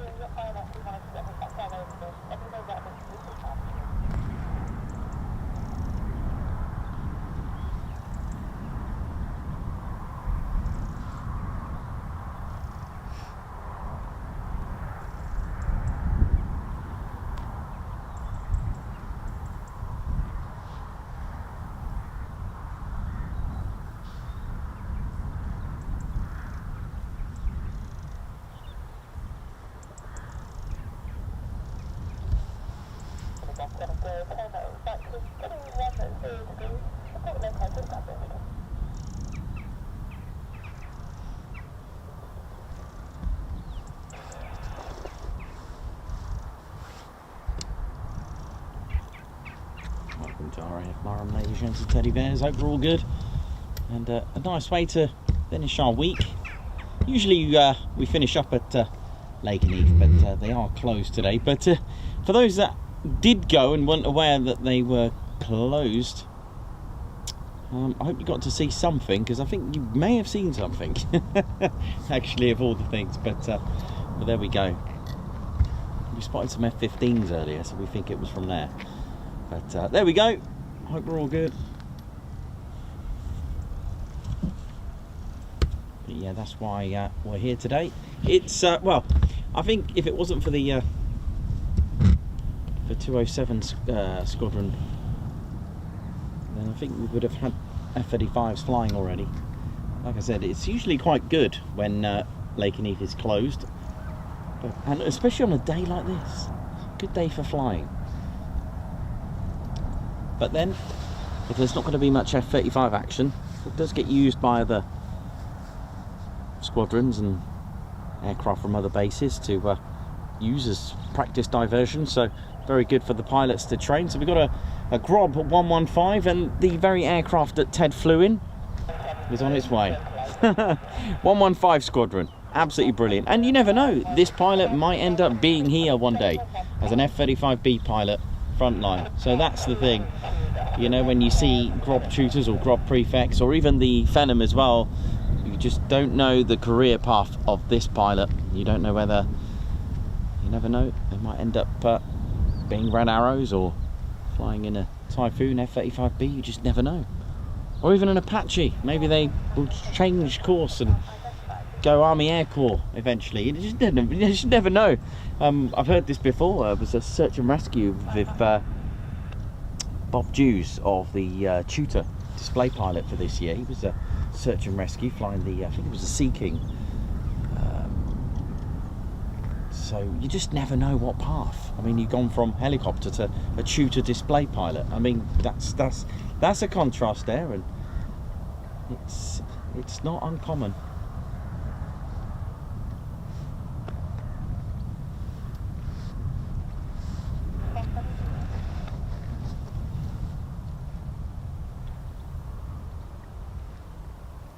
Okay, should be with us very shortly.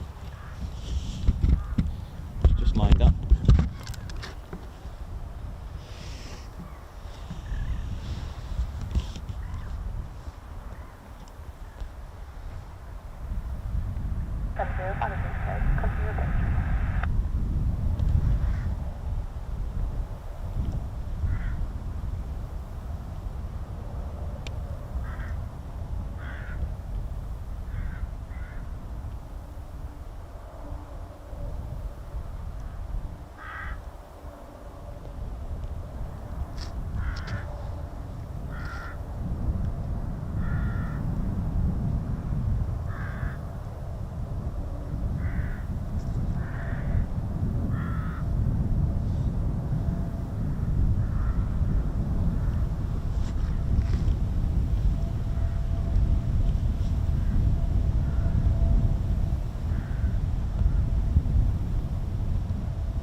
Oi, oi. They can see us from here, can they? They might be tuned in.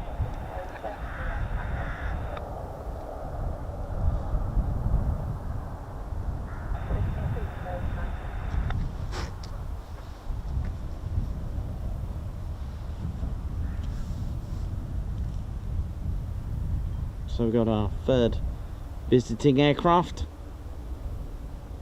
Nice mix today, right? So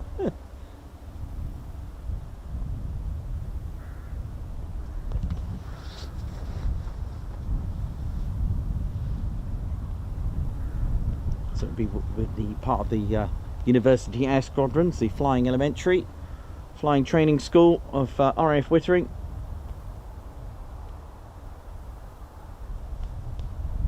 There are many University Air Flying Squadrons. Just off the top of my head, so we've got Wittering, Leeming, Cranwell, I would have thought Buxton Heath.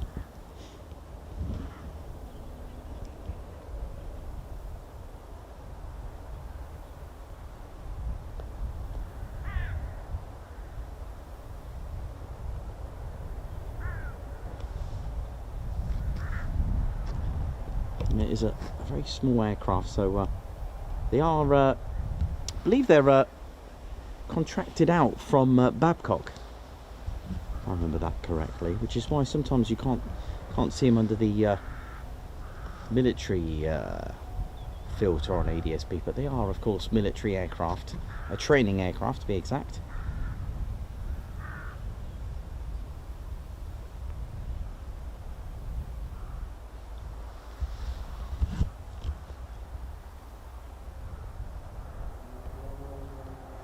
There we go.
Nice little grob.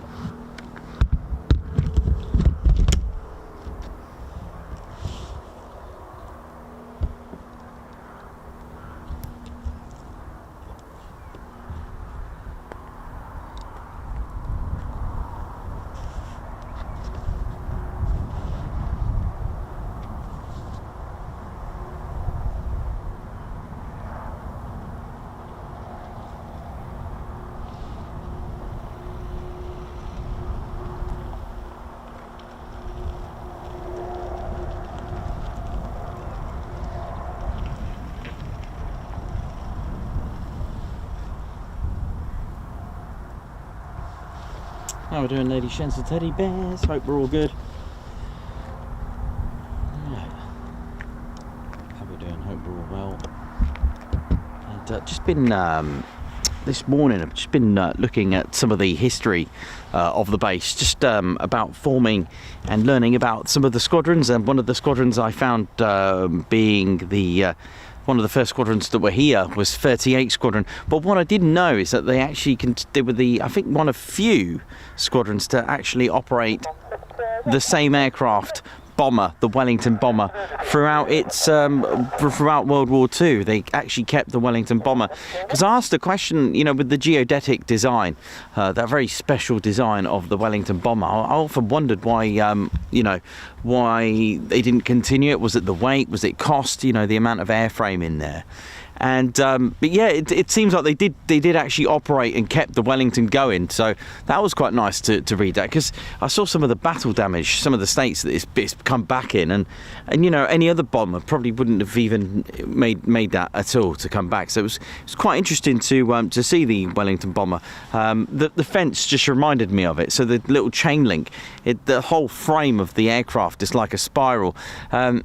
Wondering if I can maybe one day make a little video on it just to show you all the details of it. So it's pretty interesting to see that. So it's pretty cool. But they formed actually in first of all they reformed the 38 Squadron at RAF Milnor, and they started off as a night bomber squadron, and they were equipped with the Handley Page Hayford, that biplane that we keep talking about. It's huge. It's like that came out way too late, when you've got Wellington bombers and other bombers such as the Hampden that were, you know, that were operating monoplane style bombers. So it kind of like a bit of the same fate to some extent with the Gloucester Gladiator, which is a biplane, although a very, very good, powerful one. You know, by the time it come out into operations, and you've got things like the Spitfire available, and then you've got, you know, opponents such as the 109. So it kind of like it came out too late, and it's you know, even today aircraft take so many years, a decade sometimes, 7-10 years to finish up and develop. So it's, you know, same with the Vulcan as well. By the time that come out, which is why it's quite similar, I guess, because being Avro on the you know, all the. Just checking if that's coming back. So yeah, and the Handley, like I said, the Handley Page Hayford from 38 Squadron. Like I said, it became one of the first RAF squadrons to re-equip with the monoplane bomber, the Fairey Hendon, and in November 1936, and finally in November in 1937, the squadron moved to RAF Marham, and that was in December 1938 to receive the very first Wellington bomber that we just talked about. The Wellington bomber is quite special for me because it's a masterpiece. It designed the framework by Barnes Wallis, and we all know, if you don't know Barnes Wallis, he developed the bouncing bomb for the Dambusters, and so here we go. I'll show you. Although, look at this, how nice is that? The Wellington bomber was operating here. Now I know that, you know, the actual airfield has its roots to 1916, so predating 38 Squadron with the bomber, and I'll explain about the Royal Flying Corps as well. So although this would have been operating here first for the World War II operations, look at this, beautiful, and it's got this beautiful geodetic design. It's like a spirally mesh. In fact, why don't I show you the fence? If you imagine that bomber to have this as an airframe, and then you've got the sheets of metal around it. So you look at this, it's almost like a spirally, a mesh all the way wrapped around, even the wings, it's phenomenal. Imagine that. Whereas if you imagine the other bombers, if you take away the crisscross and just have those horizontal, and then put sheets of very thin millimeter metal strips on there, then, you know, Barnes Wallis was a genius at that. He developed that. It was amazing. And what I did find out is that they did, some squadrons did just have the Wellington throughout the Second World War. So I find that quite fascinating, really, because you know, I think that's a great design, but does it have flaws? I'm not too sure. But one thing that, you know, would have been overtaken for the Wellington bomber, it's same fate as the Hampden, and would be the Avro Manchester as well, is the power. It's only got the 2 engines, so 4 engines kind of took over. They became more reliable. You know, they got more power. The Lancaster, the short Sterling, such as aircraft like that. So, you know, it was one of those things where, you know, the fate of having just 2 engines, kind of like, well, let's stick 4. But then cost, economy, you know, that's the thing. You know, you gotta look out for that. You gotta think about these things as well. So I guess it's a mixture of both in the end, ultimately. But the roots of RAF Marham goes back to 1916, and its neighbouring airfield across the road was a Royal Naval Air Station. It was RAF or RNAS Narborough, but it did, it did change to Royal Air Force operations. But 1916, right? So for those who don't know, and I found the flag of the Royal Flying Corps at Duxford. It was so cool to see. I was like, what flag is that? And I'll have to remember to put that on our YouTube community so you can all have a look at it. But it was basically Marham's airfield was a defender of Norfolk, you know, against the Zeppelin raids. It had that sort of like defence. It had this mark to be, yep, we are the defender of Norfolk. But it opened in 1960, and like I said, it's close to RAF or at the time Royal Naval Air Station Narborough, and that was later became Narborough, RAF Narborough, and it was originally a military night landing ground on an 80-acre, because it's quite vast. They did extend it and make it bigger, but even today it's massive here. It's very, very vast. I thought that was actually the main road down there. It's not. It's still part of the base.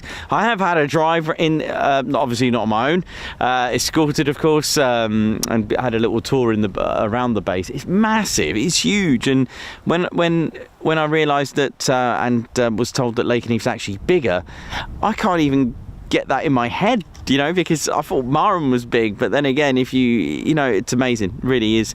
But yeah, so it was the Royal Flying Corps first, and the Royal Air Force didn't become independent until the 1st of April 1918. And it was really focused on defending Norfolk Marham airfield from the Zeppelin raids. And it was number 51 Squadron who became the first Royal Flying Corps unit to be stationed here at Marham. And upon their move in September 1916, they were flying home defence missions.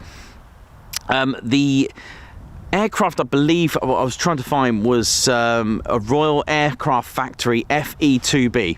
Right, I've never actually looked at it. I've often seen the notes, and I'm looking at it now. Wow. Okay. That's something. Let's have a look. It came from a Farman Experimental 2.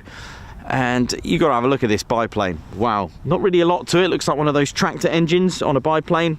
Not a lot to the rest of the, well, let's say the fuselage, but wow. Amazing. Yep, that's pretty impressive. So Marham, a training squadron really, and for nighttime flying, and also joining them was 191 training squadron. It was formed at Marham on the 6th of November 1917. They provided for training for nighttime operations. Again, they were based here, and then finally, you know, soon it was about to convert to RAF control. But just to finish up on the sort of the First World War type of history, to celebrate Armistice on the 11th of November 1918. This is quite a nice story because aircraft from Marham bombed Narborough, which is just literally just, I'd say, a mile, maybe a mile and a half, 2 miles max. The way the backwards crow flies, probably less if the way the backwards crow flies, but it's about that. They bombed Narborough with bags of flour. So Narborough thought, okay, they bombed Marham with bags of soot. Nicely. And then later on, the base was closed around 1919, and the squadrons moved to places such as Sutton's Farm. Now, on rearming the base and making it back again on its return, the first half of 1935, there was a lot of work starting out here at the airfield, and it became active on the 1st of April 1937. And a resident heavy bomber unit from number 3 group RAF Bomber Command. So it was already settling in, and it was already, indicated that this was going to become a bomber station. So already the Air Ministry focused on its strategy and where it is and its location. And as we mentioned, coming all the way and reforming at Mildenhall with the Hayford bombers, arriving here was number 38 Squadron, who arrived here on the 5th of May 1937. Now they came here with the Hendons, and in June of that year, 115 Squadron reformed here at Marham with the Handley Page Harrow. Now initially they were sharing 38 Squadron's Hendings until the Harrow deliveries were completed in August. And then number 38 Squadron received the Vickers Wellington as well, and that was in December 1938, followed in April 1939 by number 115 Squadron. 115 Squadron today, I like mentioning it, but Ted has flown with 115 Squadron at RAF Wittering. Today 115 Squadron is a training squadron. How amazing is their history to still go on. So if you are flying, imagine that. Imagine you're a cadet or in your early stages of flying with 115 Squadron. Have a look at the history, because I'm sure you have if you are watching and tuned in and you are with 115 Squadron. But what a buzz. You're flying, you want an RAF career and you're flying with the squadron. All right, it's a training squadron. But how amazing is that to know that they were here, formed here at Marham, and flying Wellingtons as well. I mean, that is just spine-chilling, really. If that was me and I knew the history of the squadron I was flying with, that would be buzzing. So 218 Squadron as well moved to Marham in 1940, also operating the Wellington bombers. 218 began conversion to the short Stirlings in December. Now, if you look at the short Stirling bomber, that was a 4-engine. It was the last of the few, the kind of like the Manchester, the Hampden, and the Wellington. With the 2-engine, they wanted more power and something more reliable, but it was nice to find out that they still used the Wellingtons throughout the war. And eventually as well here at RAF Marham, ladies, gents, teddy bears, the legendary Mosquito, responsible for causing wood rationing around the country, because the Mosquito was about to be a very formidable aircraft used everywhere around the world, pretty much, I think, with Burma and on the Tiger, the Pathfinders. I mean, that's just a separate video, that one, talking about the Mosquito. It's like a fighter bomber role. I don't think it was a pure bomber itself. It played a fighter bomber role, although the Mosquitoes were part of Bomber Command aircraft as well. So those de Havilland Mosquitoes were from 105 Squadron. They arrived in 1941. I believe a number of Boeing Fortresses, which are Boeing B-17s, not here, but they were actually B-17s were here at some point as well, but with the US Army Air Force. But just going off a literal tangent, 1941 just reminds me of the very early Boeing B-17s actually in use with the Royal Air Force. In fact, it was the first ones to go operational use were actually the Royal Air Force's B-17s, and I remember, I think it was from Polbrook as well.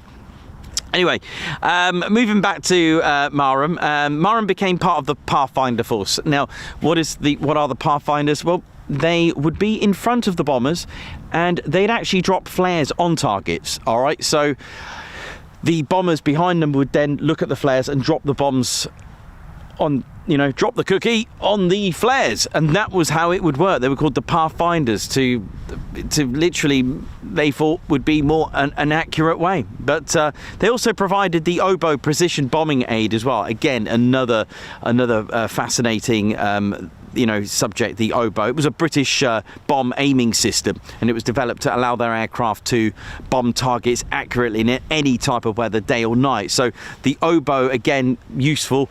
Instead of just dropping flares, they would then develop the oboe system to make it more accurate for the bombers to utilize and get more accurate targets. Now, during March 1944, RAF Marham closed for the construction of new concrete runways. So as you're updating your aircraft, some of the runways initially, don't forget Marham was, using Wellingtons Hendons as well before that, and then Mosquitoes. But then when you're going to start to get heavier bombers, you're going to need to upgrade your runways. It's not suitable really for bomber aircraft, the grass runways. But grass runways were quick and easy to develop, I guess, as opposed to concrete ones. But the problem is, if you're going to do that, you then need to close your runway, and if you close your runway, you can't do them all and convert them. You have to do them all carefully and strategically. And of course, as we mentioned before in our Coningsby streams, Coningsby's ones closed between 42 and 43. Marham's ones were closed during March 1944. So yeah, they also didn't have the Class A runway as well. So I guess it's improving things as you go, right? Don't forget, aircraft have been developed to take off into the wind, the prevailing wind. Reason? Well, it's more aerodynamic. The planes are aerodynamically constructed with ailerons as well to give them lift. Wings, aerodynamics of the aircraft, the wind blowing towards an aircraft gives the aircraft more lift. More lift, you save fuel. More lift, bit of a help there, isn't it? Easier to do. Thing is, if you don't have prevailing wind, you may have crosswinds instead, which again, that's another situation for aircraft. Also, landing with the prevailing wind also, has you then start to get problems with drag, and that's why they will take off and land on the same runway. So having a Class A runway in the triangular form, that gives you 6 directions to travel, so eliminating the possibilities of crosswind, gusting winds as well, that kind of thing. And because wind isn't going to go exactly in line with your runway, so having a Class A, the triangular configuration, I think it was something like 60 degrees, I think it was something like that. Hang on, triangles, aren't they a total of 180 degrees? So 60 degrees, yeah. 60 times, yep, okay. I'm not going into maths, that wasn't my best subject. We'll leave that one. Anyway, so the runways were closed and it reopened in 1946, and this is where Marham now hosts the B-17s. It was quite ironic, my brain just went B-17s on a tangent, and the US Army Air Force's B-17s were hosted here. Also B-29 Super Fortresses, again of the US Army Air Force. And I cannot talk about this type of history without mentioning Marham Heritage Centre. Go and check it out. It's outside the base, so it is open to the public. The lads will make sure you are filled with cups of tea and coffee.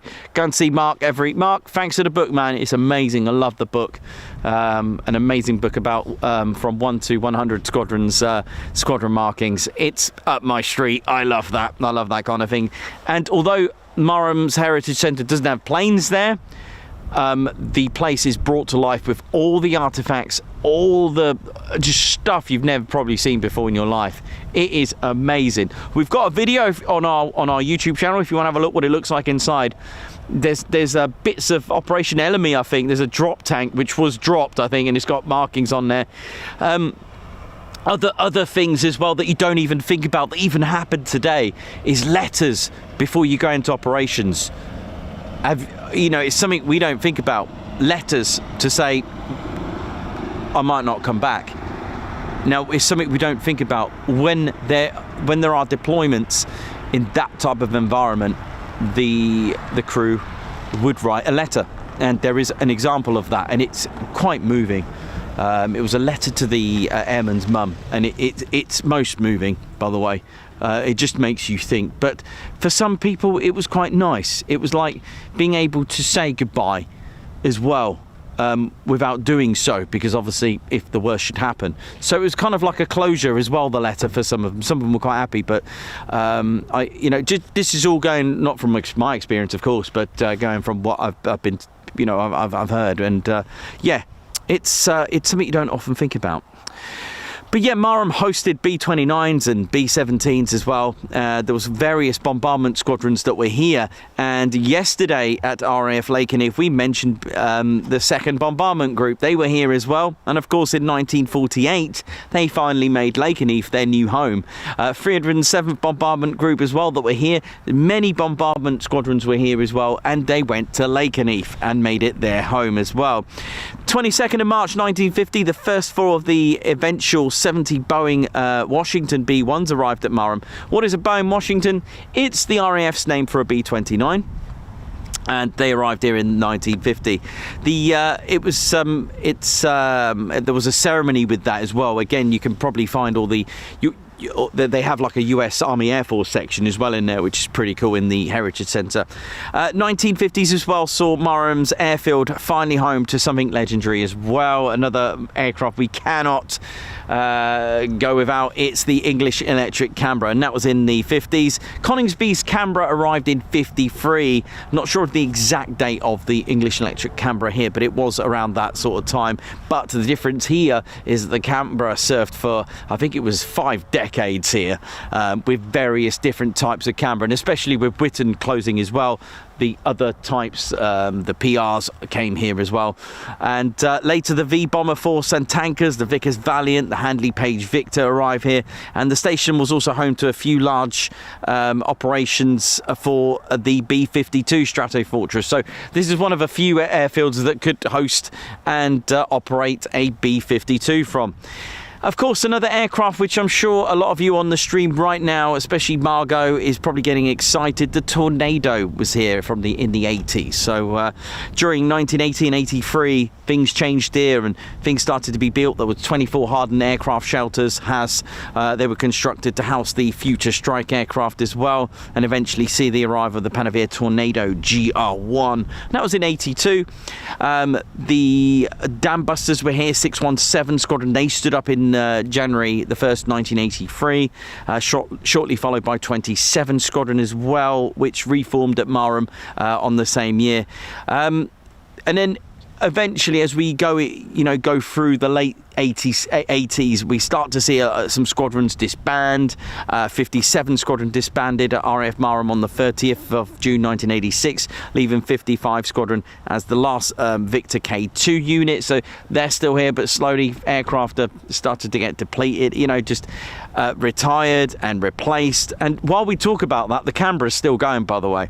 In March 1987, the Tornado Weapons Conversion Unit, TWCU, they relocated its Tornadoes from Honington to Marham as well.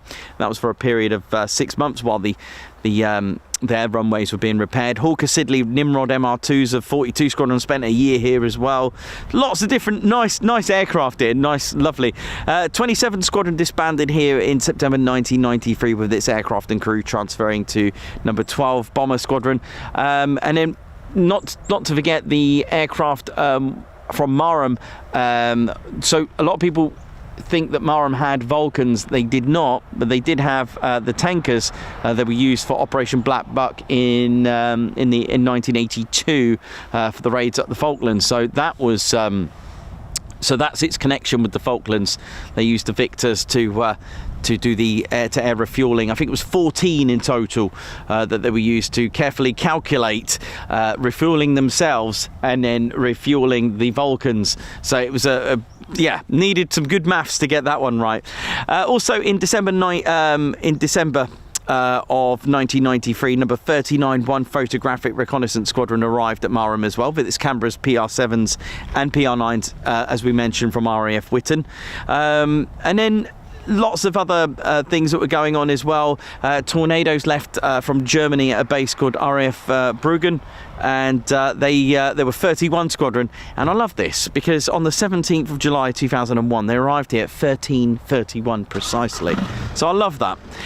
39 1 PRU Squadron, they disbanded on the 31st of July 2006, ending 52 years. So that gives me the year actually.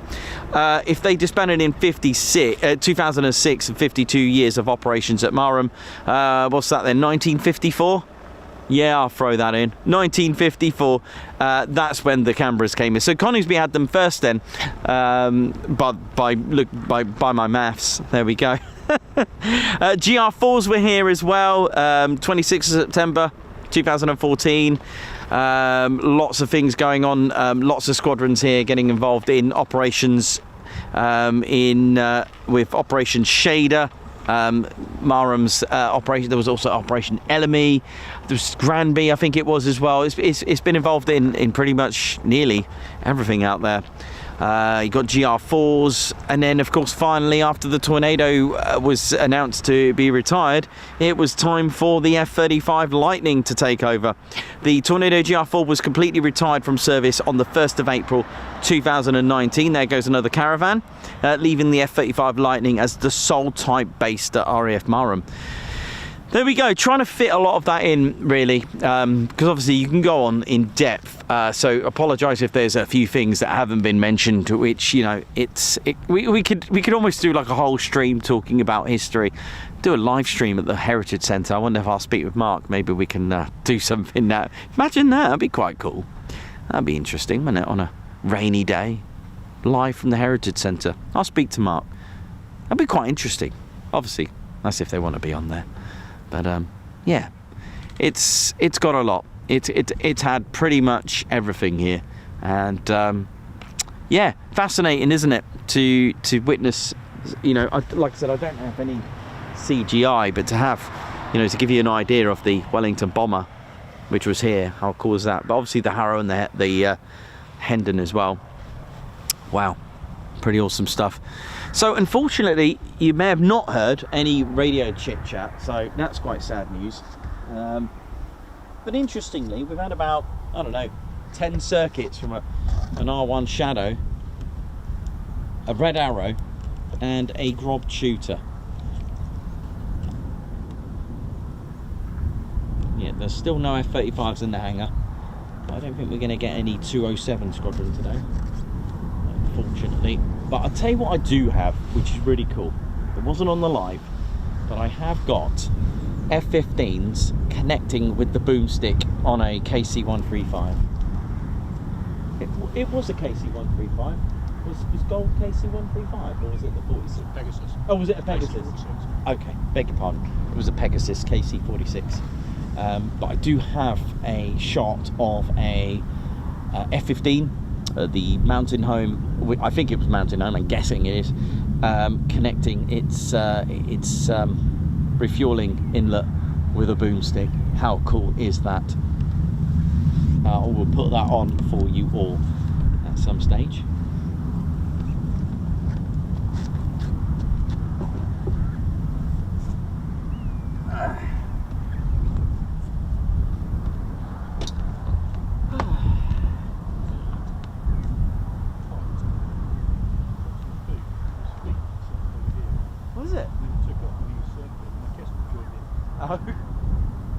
Second. Oh wow. No way.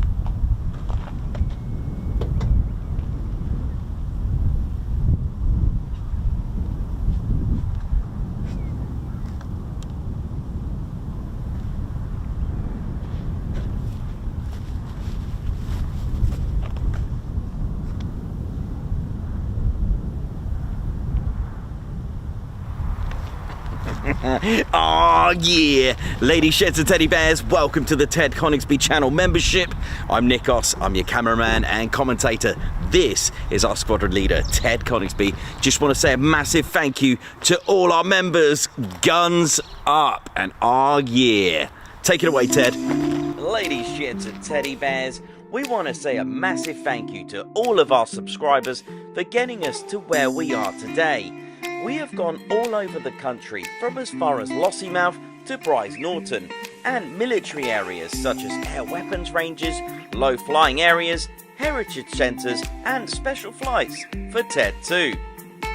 We cannot do this without your support, and your support will be rewarded. You can now join the Ted Coningsby Squadron and help fund the channel to get us around the country and provide us with the funds for equipment to bring you better content too. We have 3 exciting membership levels with awesome YouTube perks to reward you back for your support. Our first level of membership is the Ted Coningsby Squadron.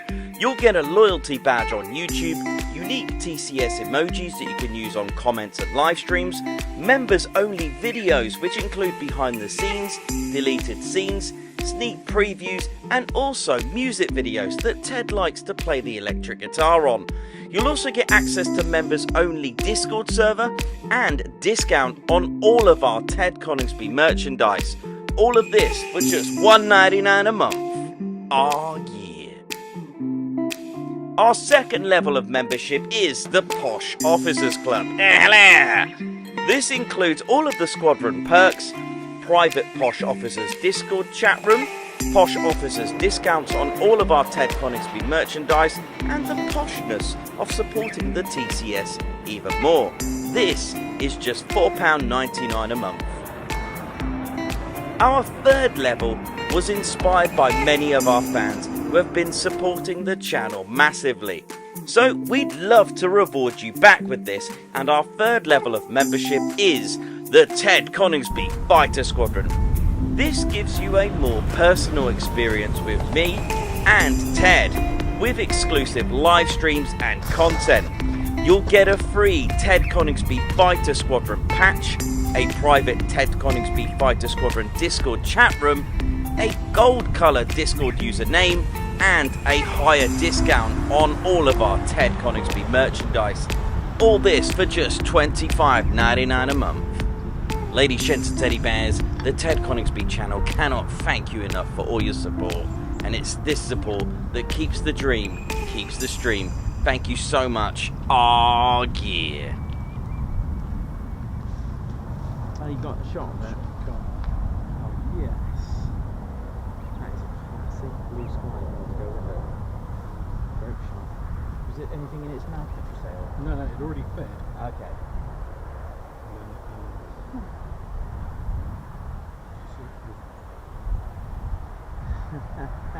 That's amazing.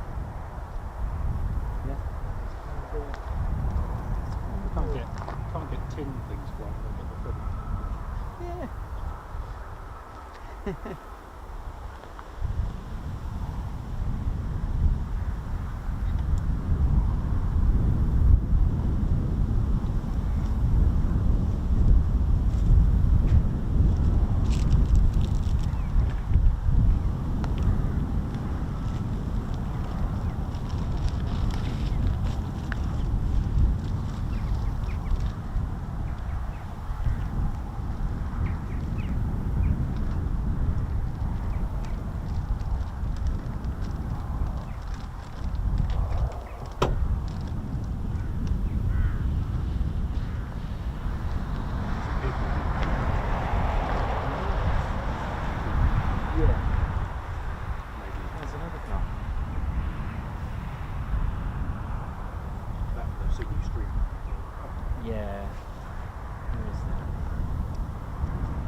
I've got tennis because I feel like I'm near an F-35.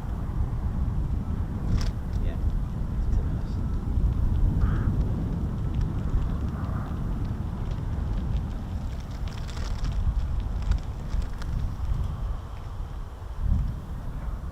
That's Simon Waffle. Just realised who it is, I think. He said so.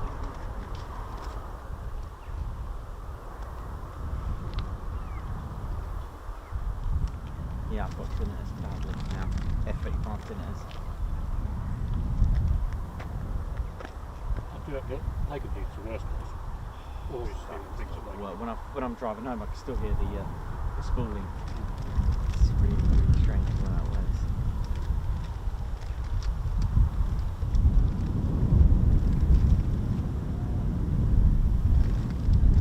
Oh yes, he got a hoodie on as well. Oh yes, here he is. Hey, oi man, how you doing? very well.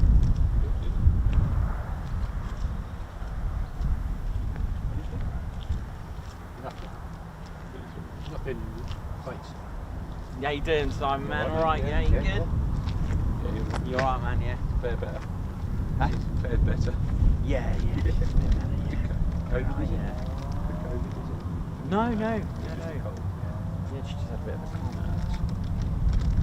She's all right now. She did it test.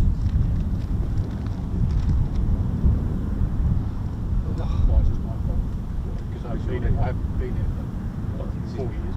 This is my second visit. The first time I came just for the Lancasters and the Walker. That was when they were out 10 years ago, 15 years ago. But it's the first time I've ever been here. Last time I came was tornadoes. Retired. Iron ship.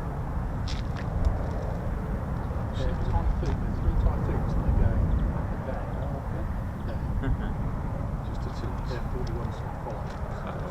But yeah, that's it. We've had one tow down that didn't mention that. Yeah. Like that. Yeah. And then apparently 207 had a bit of parts on it. So I don't think that'd be fun. No, there's no aircraft in the hangars. Yeah, I saw So it just before I came out. when I seen that this morning, I was like, oh. I mean, to double check, you can go along the main road, you can see 617 hangars. I failed to check this morning, and if there's none in there, then There's nothing. yeah. Do you know where I mean? Yeah, you'll see it. Yeah, so it's the hangar that we can't see because it's over there by the main road. If they're not there, they're not. Yeah. Do you need anything? Food Just some F-35 going. Yeah. Well, I did actually think You about got one bringing on your those. right. I've got You got one there. I've brought one. Been surprised to us. Yeah. It just seems to be a lot of vehicles to not have anything. I don't know. There's a lot of big one plates. Yeah. There is precautions. There's a lot more flag here now than there was. Yeah, that's true. Very true. Quite low.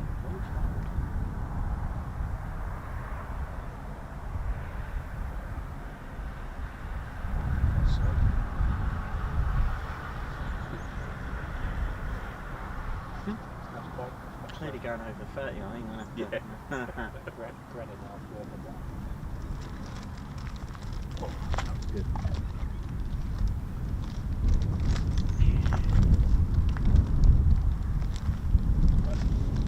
You're interested in kites? Oh, there's big Buzzards. Red kites. So, yeah, I've just seen Kites, buzzards, anything that'll do. I'm happy. Just sort of crane actually. I think we just returned it. Yeah. I said to the missus to look at it for us. And then she just said, white on the necks. I said, that's probably a crane. 10 by Rodney. Oh, right, okay. So they're around there anyway. So, yeah. There's an RFPB place. That's right. She said it probably was a crane. But I know it's fed the road here. I was putting the road so I didn't see it.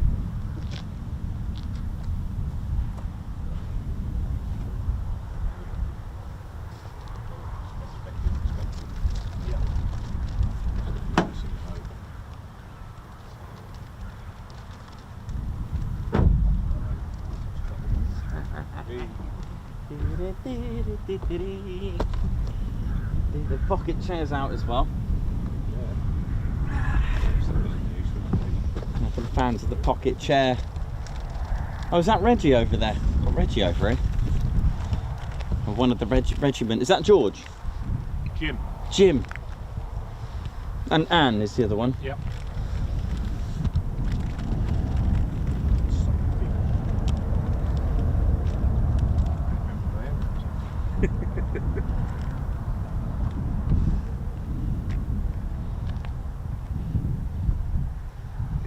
Regiment just doing their thing there now. No, it's right doing it just on there. It's nice. Print up to an 8-4. I know what When you manipulate it. Yeah. We've got a bit of pocket chair action as well.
Yeah, just work hard. Just after.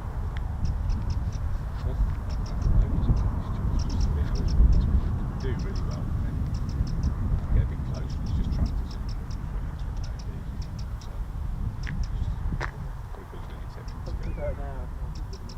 oh yeah, that's right.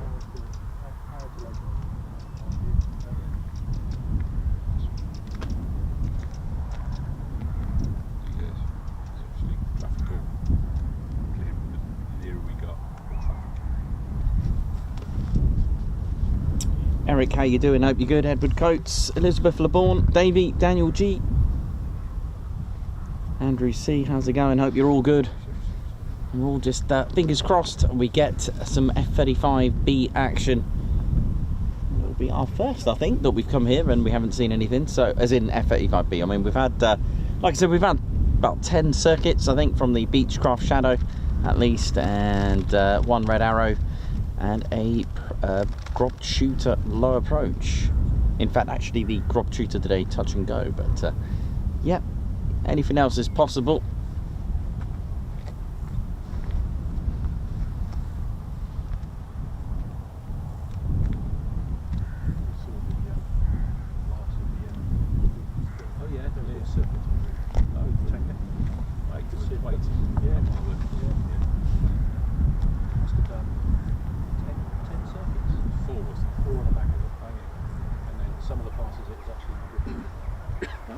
So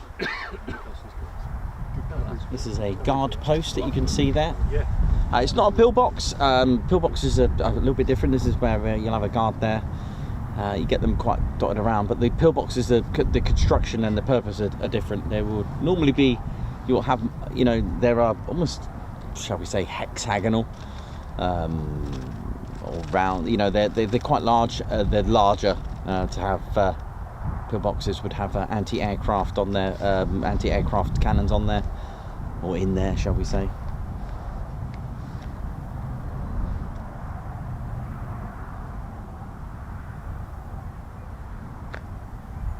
Red Arrow is probably checking up on Red Ted, probably. He's always up to something, isn't he?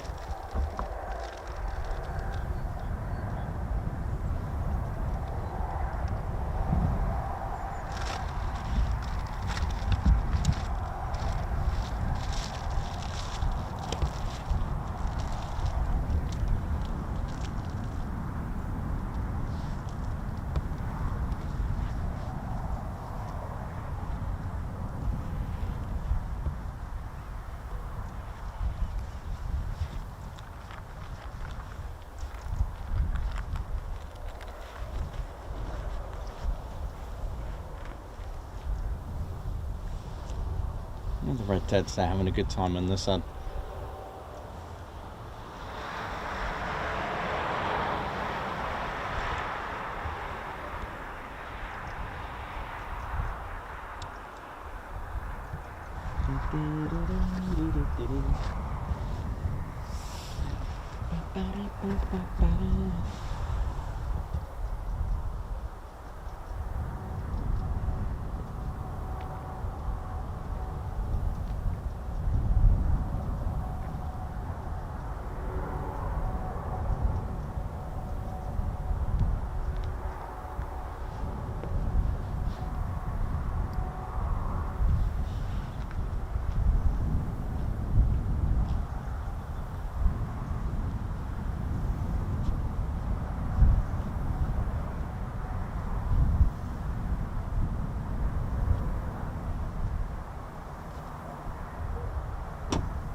Sadly, we can't see the other hangar to see if there's any aircraft at 617 from this angle, unfortunately.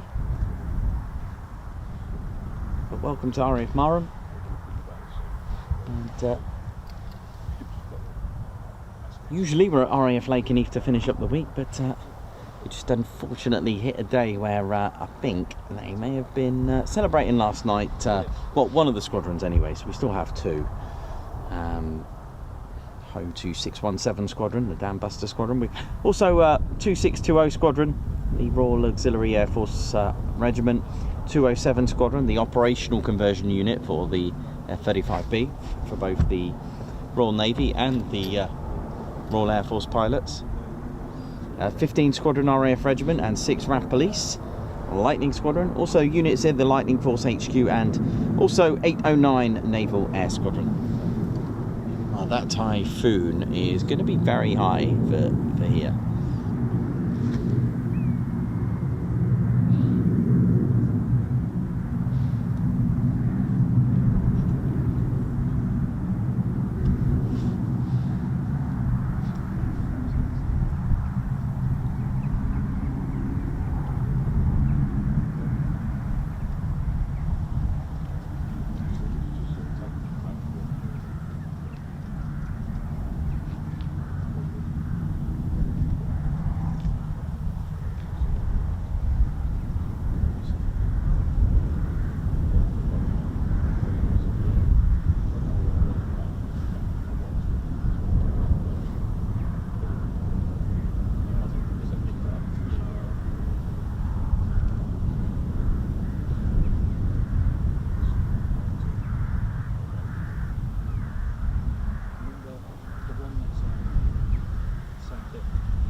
Doing, ladies and gents and teddy bears. Hope we're all good. Still hopeful for anything to happen F-35B wise.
No, because it's on the same trip. They either go to the centre.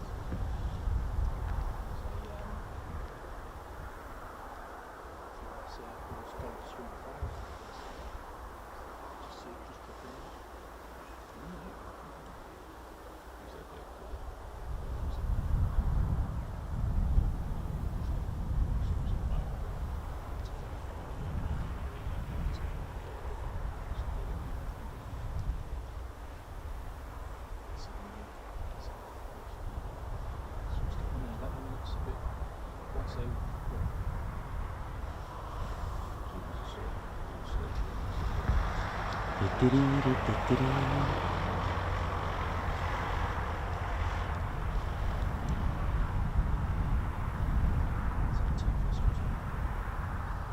How we're doing, ladies, gents, teddy bears? Hope we're all good.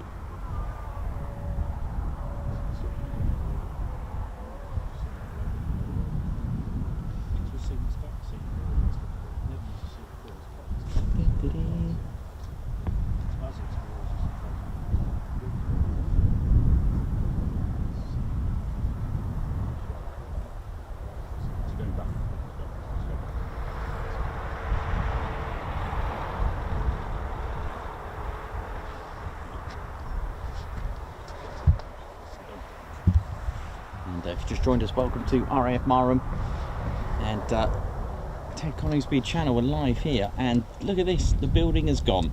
We've now got extra view. That's very considerate of them. But the caravans are slowly being taken away, one by one. We've had about 2, I think, leave today, and obviously on our earlier streams this was filled with caravans, so I'm guessing something's going here, which, well, that could be good or bad news, I guess, for us, if they're going to build something new here, but we'll see.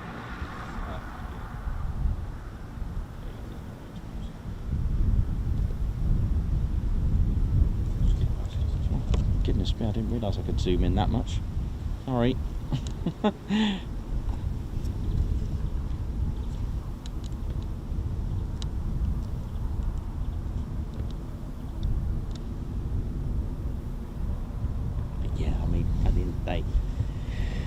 It's been a quiet day. Good, you know, we were lucky to get that Beechcraft doing all those circuits. Can you imagine if we didn't get that? We just had the one. It would be a very slow day indeed. But it's just missing F-35s at the moment. But we did get treated to the F-35 having the ground run, which really showed off its lift system with some beautiful sounds. The sounds alone were incredible as well. But one thing that wasn't on the stream, which happened earlier in the morning, was 4 F-15s tanking above us. I think it went around about 4 or 5 times, and I've got some good footage for you because the boomstick was out off the KC-46 Pegasus, and I managed to get the F-15 connecting with it. So that's quite exciting. Something new for my filming. The runway is still open. I have just checked. I haven't seen. Good thing about Marham, and a lot of the bases do it, if they're going to close early, the runway caravan will just leave and they'll shut shop for the day. So it makes me think that they're either expecting something or there's something going out. But the other thing I'm thinking, they could be just leaving it open in case for any practice diversions, perhaps. Good for training for ATC, for any controller.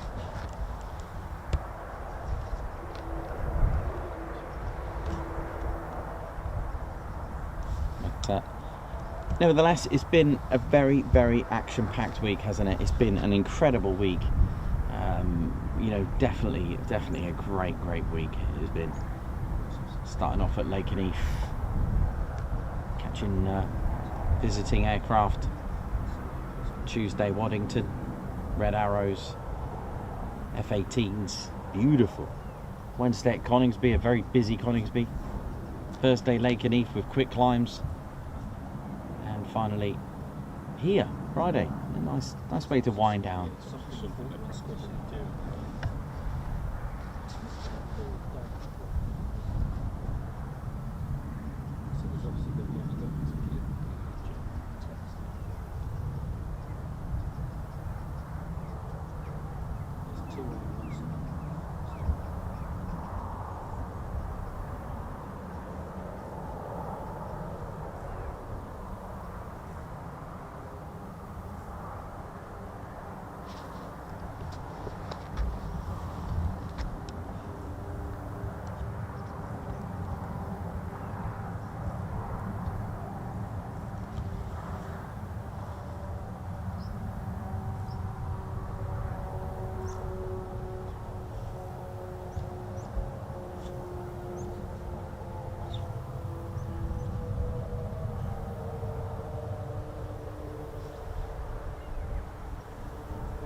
crucial and vital role.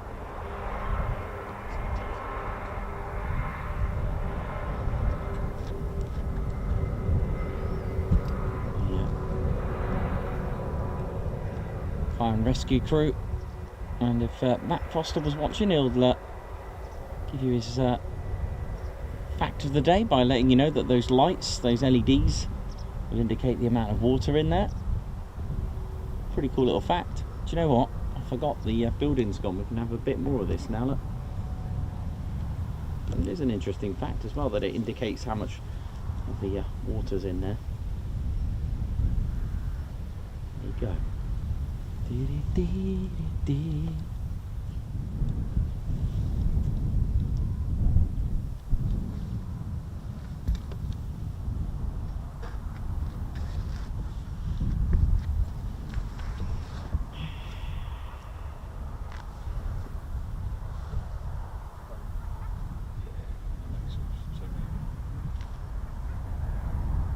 Johnny B, Aidan, Rob Dunn, Andrew C, Chris Bloxham, AJ, Marco Baxter, how's it all going? Davey, Mayhem Marshy, hope you're all well.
And also today it's been brilliant to see 3 of you with green badges next to your name. That's fantastic. That's 2 years of membership with the Ted Coningsby channel. Yes. That is fantastic. Thank you very much for those that have joined as a member. Amazing.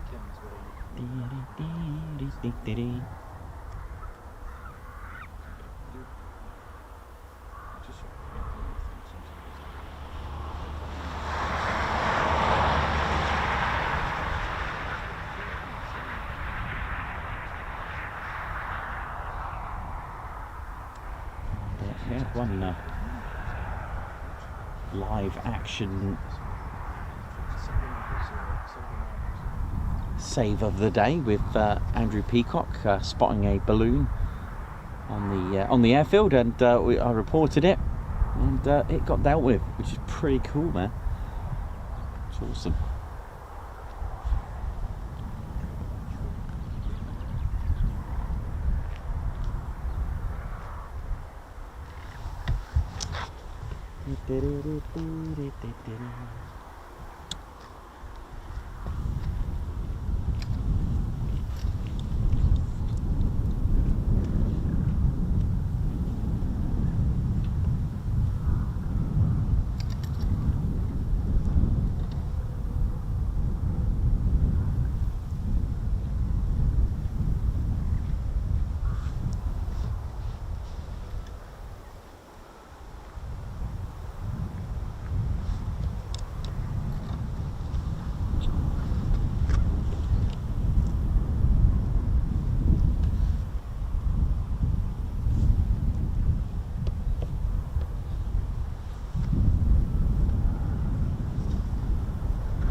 do, just to complete the day. That would almost be like going to Coningsby without seeing a typhoon. We've seen Red Arrow, a Beechcraft and a Tutor. Nice little mix there.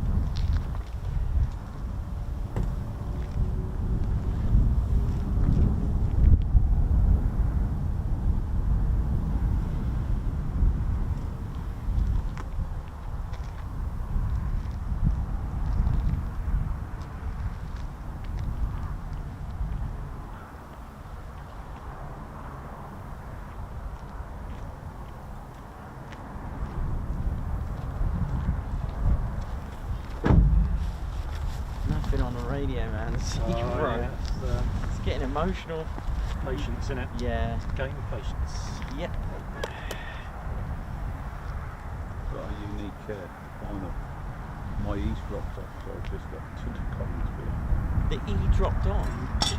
It's alright, it's alright. The lid's on there. So it got emotional. Yeah. You know what's happened to it? It's just been coming from them, so whether they washed it or not. Washed it. But I would have thought, is it all? Are they all separate? The letters are. They are separate. That might just be maybe just the. Is it?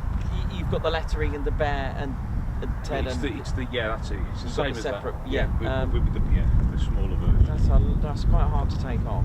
Yeah. Unless somebody's actually. That is very hard. That's maybe somebody just decided that they Didn't do it really need themselves. Yeah.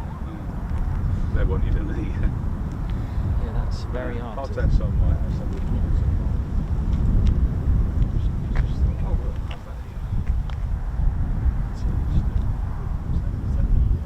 That's the AWCU. Yeah, I need him to come over here. Yeah, we need some heads up.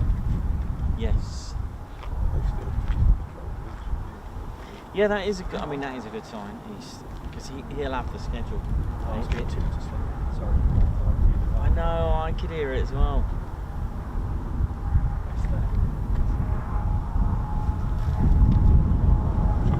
It's a more like there's 3 typhoons just doing this. Probably going. We're airborne.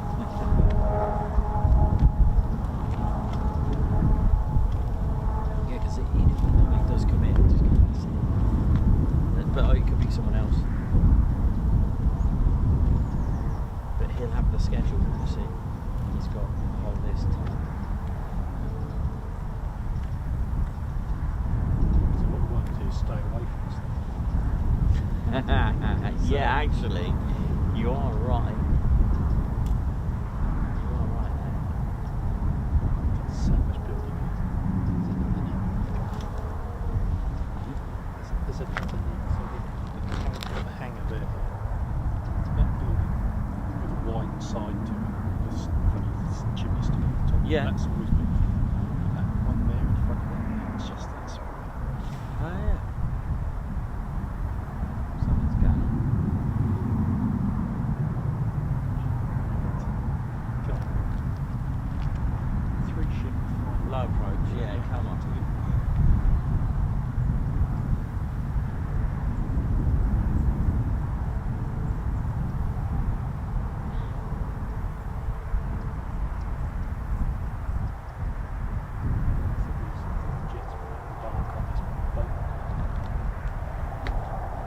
Yeah, that's right.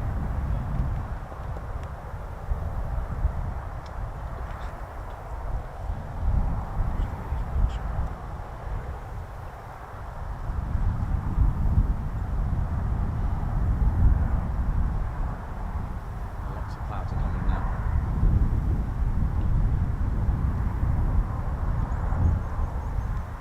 Yeah, weather stuff. So they look friendly, don't they? Yes, lovely. Yeah, no, it's the good kind. This is the good type. It's the type that we haven't seen a jet with in there. As soon as they start taxiing fast, they go into shape.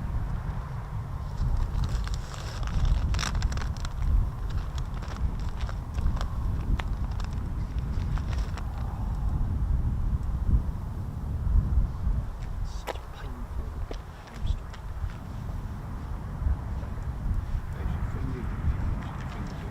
Yeah, play cricket, yeah, that's back, kind of back to normal now.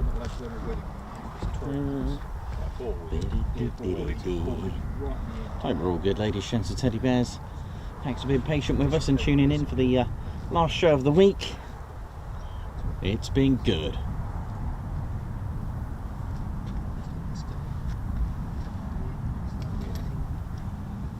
Still got the AWCU just on patrol.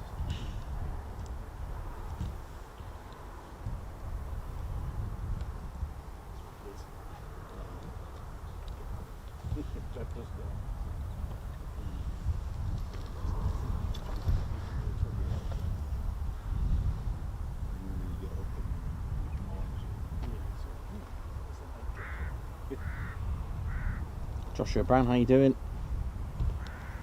Simon Watchall, who's here, hello. Oi, oi.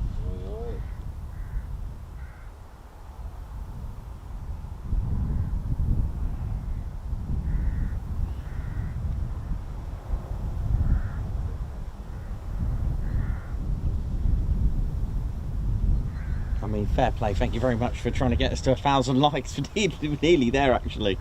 Really cool, really good fun. I have to say though, the ground run was very interesting that we had today. It was really cool to see the lift system opening as well, and seeing the free BSM do its thing. That was pretty cool, and we were fortunate enough for them to do it outside as well, so we could have had it, you know, close to the hangars where we would have probably not been able to see it, so that was nice.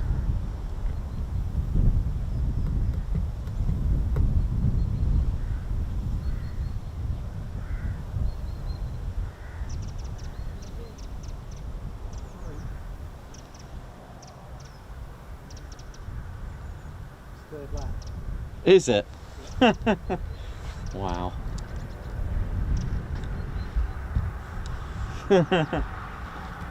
Wow.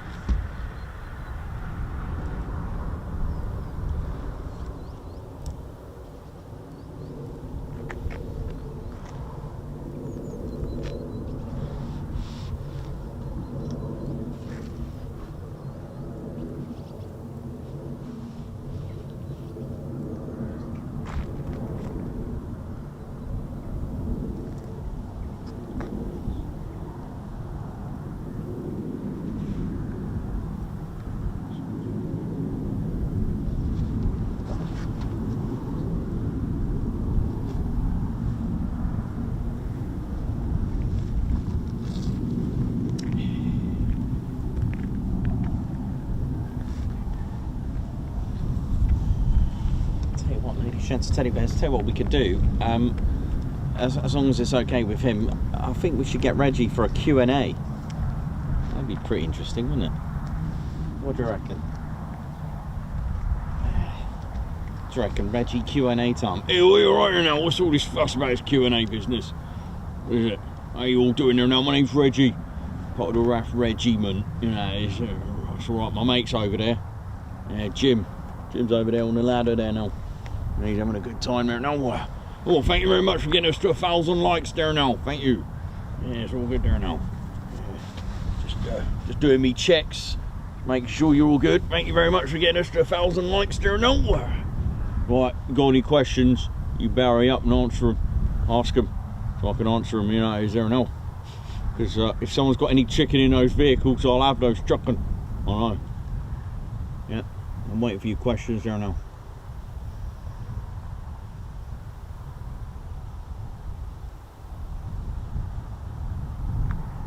Oh, Katie Webber.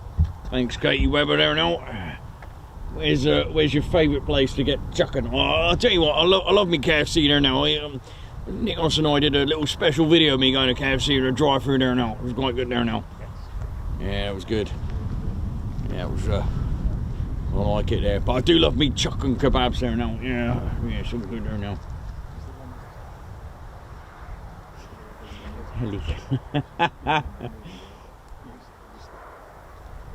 Yeah, LEJ approach. Yep, that's right. That is correct. Yep. Yeah, my full name is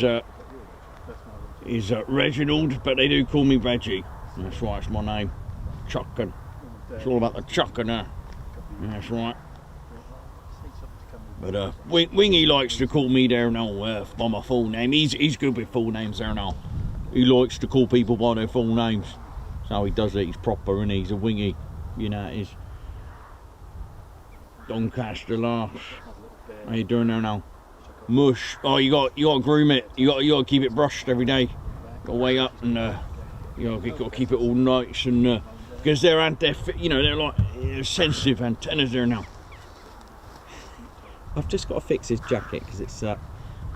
What do you mean fix my jacket? Yeah, you got to brush it. You got to keep it all nice and tuned in because they're quite sensitive and, you know, pick up things like a radar there now.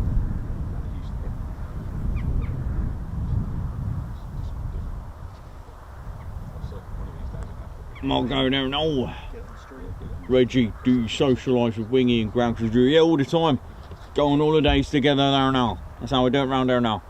We've gone on holidays. We went to Cornwall last time there now. Hey, oi, you're right there now. Oh, I'm always doing me checks there now. Always like doing it there now.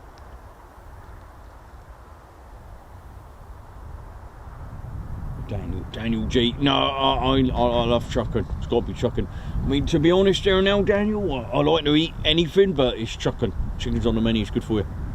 Yeah, chucking.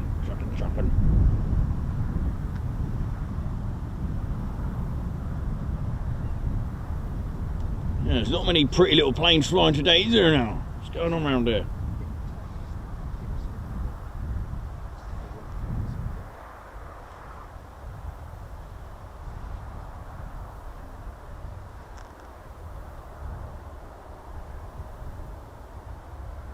Oh, Steve Evans, what was your most funny mission? Funny mission. That's it's quite a good one. That. Yeah, it's quite a good funny mission. I'm not even sure I'm allowed to say it on here now. But funny mission would be well, once upon a time I was, I was going around this doing me perimeter checks and just going around there now. But what I didn't know is that I left the fence open. I left the gate open there now. And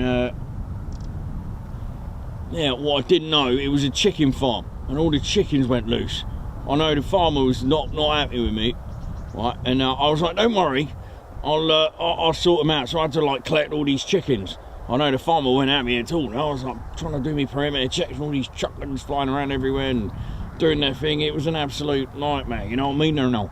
But we got them all back, it was all fine, and then when we locked the gate, we realised that when the other farm had been opened, and there was a load of sheep, and they all got out in the road, so I had to go and sort the sheep out, trying to herd them in, and once I put them in, the chickens got out again. It was like, oh man, it was like snakes and ladders. It wasn't, it was up, down, and all that, and then get bitten by the snake, go down again, you know what I mean? No. But never mind. Yeah, so I called it the sheep chicken mission. Yeah. Don't forget that one there, no.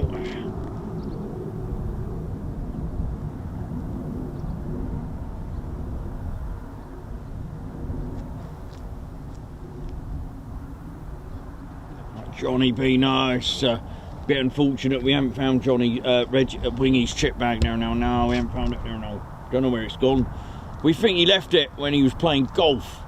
I think so, or the kebab shop took it. Well, they probably ran out of chip bags, they just used it, put some chips in, or, maybe he was playing piano. Oh, we're not really sure, really. We'll find it at some point. Edward Coates, yeah, I'll have all that, yeah. Yeah, if it's got wings, yeah, I'll have it, yeah. Although, I don't think a Typhoon's that tasty, though. I won't be eating aircraft, though, now, I can't do that. All full of, no, I ain't seen that red Ted fella. Where? No, we haven't seen him. No, we haven't seen him.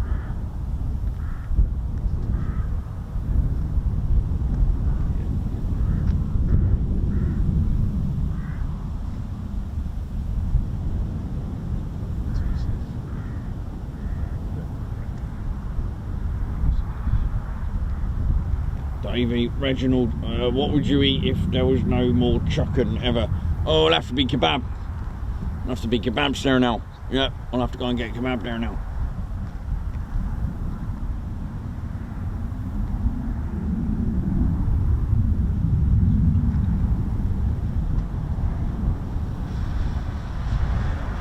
Oh, what's this? Dog group. Oi! Give me back my chicken. I reckon they got some good chicken in there. Yeah. I'll have to go and have a look.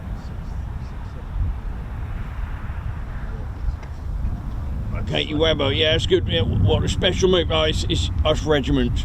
We've always got a special move down now. That's how we do it round there now. Special moves are taught to us by the regiment. That's right. Margot, no, I can't have chickens in the garden because there wouldn't be any. No, there'll be no, they wouldn't last very long there. No.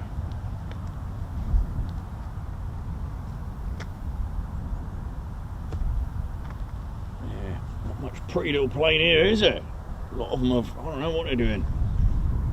Hello. Oh, all right, there, Wingy. How you doing around here now? Yes, good, Reginald. Yes. How you doing? Well, I'm alright, just doing me perimeter checks. Really? You look like you've been talking away on that camera. How you doing perimeter checks there? Oh, you know, just making sure to do a bit of PR work and all that. You know, just making sure it's all good. PR, what's this? Polite regiment? Well, what's going on here? Oh, well, you know, just doing me PR stuff, innit? Well, far. Yeah, that's right. Yeah, it's all good there now. So, what are you doing later? What are you doing? Well, I think we're going to the cinemas tonight. Are you coming there? Cinemas? Yeah, alright, yes, that sounds good. What are we going to watch? Great Gatsby? I don't know, I think they're going to go and watch some like animation or some animation. Well, here's some animation. So, what's going on over there? Someone's firing a gun or something. What's going on over there? What is that? You there? What are you doing? Oh, it's gone.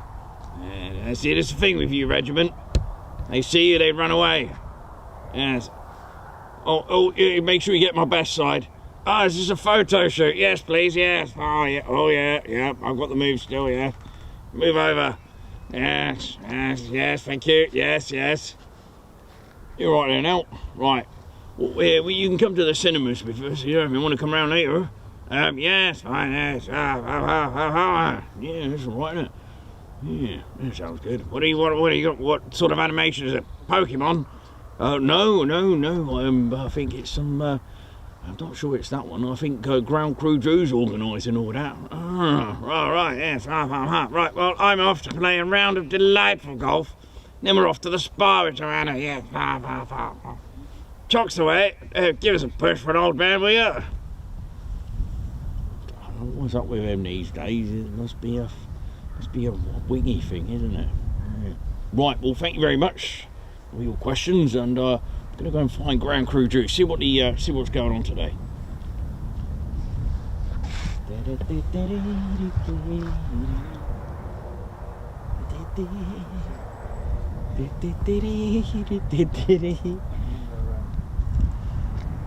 Coningsby, same side of the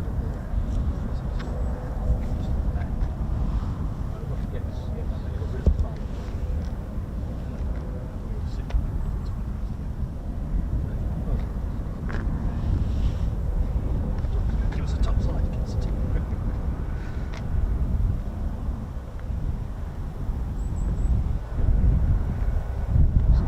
Well, this is a really good spot.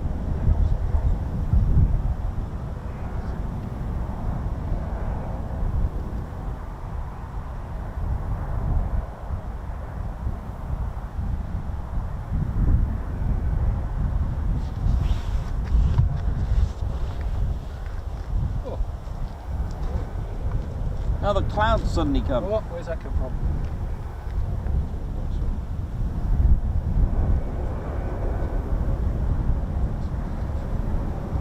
God, certainly feel the cold when that sun goes in, isn't it? It's late, isn't it? I know. Hey, how's it going? Ground Crew Drew here. What's going on? Where's that current bung gone? It's a bit shy, isn't it? Oi, come back here. It's good for me barnet and me mush and me boat. What's going on here? Where's that current bun? Oh yeah, everyone. My name's Ground Crew Drew. Just thought I'd take this opportunity to say hello. How you all doing? Yeah, off to the cinemas with all the gang tonight. Looking forward to it. The old pictures. Yeah. Hey, oi. Hey, there you are. How's it going there, Reggie? You alright? Yeah, I'm right now. What's going on? It's a bit cold here. It was alright earlier. Yeah, a bit shy, innit? What's going on with that current bun? I don't know. gone on holiday. Yeah, son's definitely got his hat off this time. He's hiding in a cloud. Yeah, so we're off to the cinemas tonight. What are we going to watch? Well, I'm one of these people who just like to go there, get some popcorn and then just pick a film. Alright, so it's not an animation. Nah. Just go and have a look. But there's some good stuff on at the pictures at the moment. Yeah, it's all good now. Yeah, it's alright. Bit quiet for everyone here really today. But I think something might happen later. Not too sure, but I'll have to go and have a look because I've got to go and sort out these F-35Bs. Alright, they're the hovering type, aren't they? Yeah. Yeah, I went to Argos, got myself like a hovering little Rolls Royce lift fan system from, yeah, it was all good. You went to Argos and got that? Yeah, you can get them there now. Well, I spoke to the guy, he said, oh, I'll sort you out there now. Yeah, I don't think that was Argos you went in there, mate. I think you went in some sort of, like, special store. Well, it could have been. Well, anyway, never mind. Well, it was all good, though. Yeah, well, you know, I dropped it to the missus and she started hoovering. Yeah, because it's a Dyson Hoover. So it's not a lift system. Nah, mate. Well, it seemed to like have this thing going round and round. Yeah, well, that's a Dyson. It's like, it's a bit like the lift system. Well, that's what you told me. It's like a lift system and like scoops in all the air. Yeah, but what you bought was a Hoover. It was a vacuum. Oh, right. Well, because I tried to sat on it and wouldn't take off. I was like, you know, Mrs. was there having a good time, you know, just doing all the hoovering and all that. Oh, well, never mind. No wonder she's happy with me. I bought her a Hoover. Yeah, well, that's all right. Well, it's a bit like you buying a VC10 for the missus there now, isn't it, there now? Oh, yeah, there is that. Well, listen, I'm off. I'm going to go and do some work on that F-35B. It was quite nice to see that today, doing an engine run. Yeah, right. Well, I'm off to go... I'll tell you what, I'm going to go and buy another one of them. Me and Mrs. can have a good time on those. Yeah, right, see ya. See you tonight in the pictures.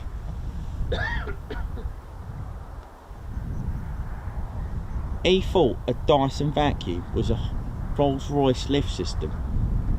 Don't ever put him in charge of aircraft.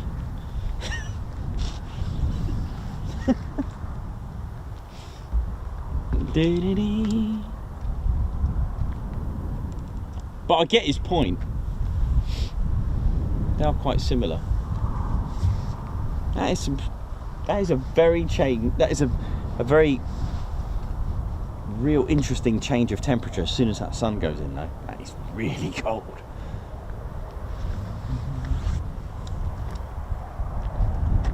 Are we gonna get an F-35B today? Are we gonna get one?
up by 2, isn't it? Team 3 o'clock. It's 3 o'clock by. Yeah. Oh dear. I haven't had a day like this for years. I can't remember this. So at least we've had some visible travel. Yeah, if it wasn't for that. Emotion.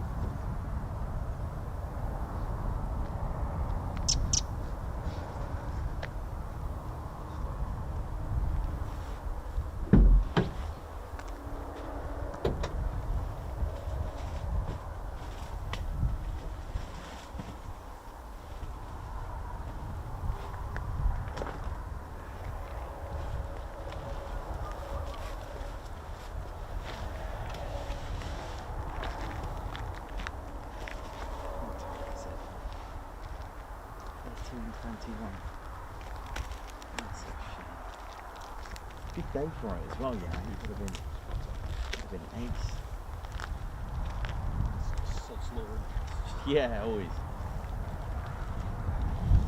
It's been raining. It's been non-stop. Always the way. It was like at Whole Beach all day, and the F-15s were coming when it was raining, and they didn't. It's like, oh no.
people in the town.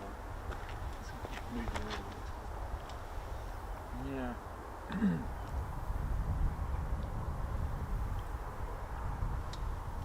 People in there, right? Yeah. It's so quiet on that radio. Usually you hear the ground team just chatting away. I haven't even heard that. Turn mine off. Hmm? I turn mine off. It's just- Oh, right.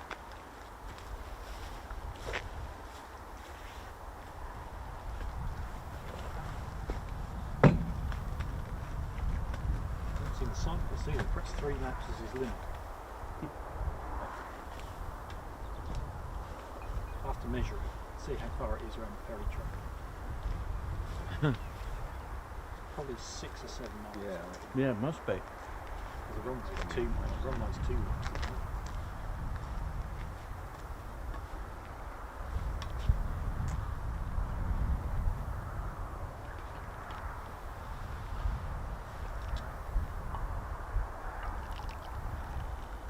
Quite a lot higher as well.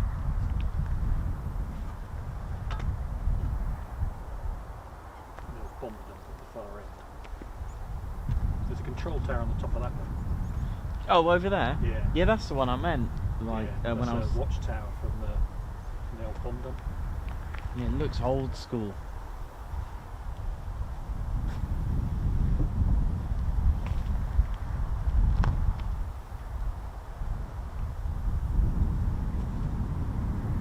There's 2 of them actually, isn't there? Is it?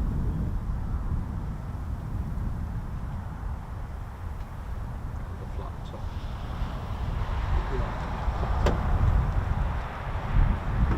With the radar. Oh yeah, there's one there and there's one to the right. So not far from each other. Yeah. That the one? That's where they used to keep Yeah, special- one near the radar and then... special weapons in. Cool. Back into there. And there's another bomb dump this side of the road. Yeah, that's yeah. Is that? I don't know. I don't really know much about that. Maybe I don't want to. Yeah. Because they have control pods for the Oh. not for that area. So it doesn't take it.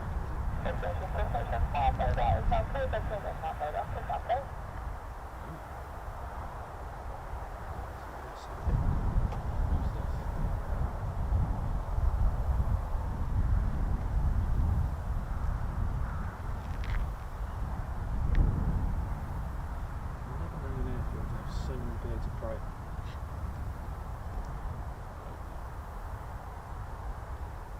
It's everywhere you look, you can see a kestrel. Pretty much.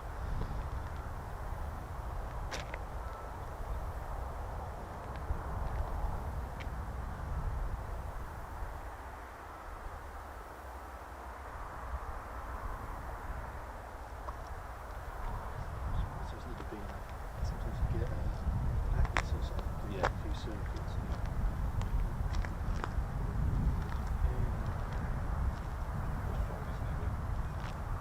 It's the busiest days.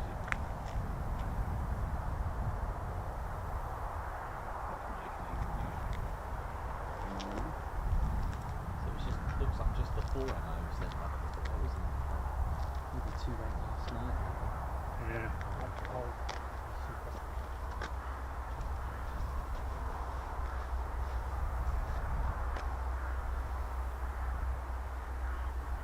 Weeping well when they came in. Yeah, it was good. Oh yeah. Booster that one. Disappointed the F-16 didn't original because of no proof. It must just be the type, I suppose. They're GE engines, Yeah. so they're quite different. They don't have the air on the bit like a cat. And aren't they also changed the B models as well? It makes the new engine, the newer engine, so the fruit will go well Oh, sorry, which ones? on the F-15s. Oh, they're changing them. I don't know. There's a new type of engine coming out that doesn't fruit quite as much, like on the QAs. Right. They don't fruit. No, because they're General Electric, not Pratt and Whitney. Right. I'm wondering if that's so the F-16s can have the 229 the F-129, so basically one F-15 Strikers engine, or it can have a GE General Electric's engine. So it just, the nozzle looks a bit different. I've noticed just slightly different, obviously for General Electric and what pattern it did, so it doesn't breathe. That's a shame. So not free potato.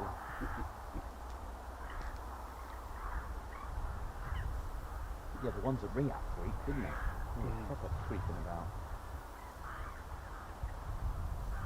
Stop freaking about.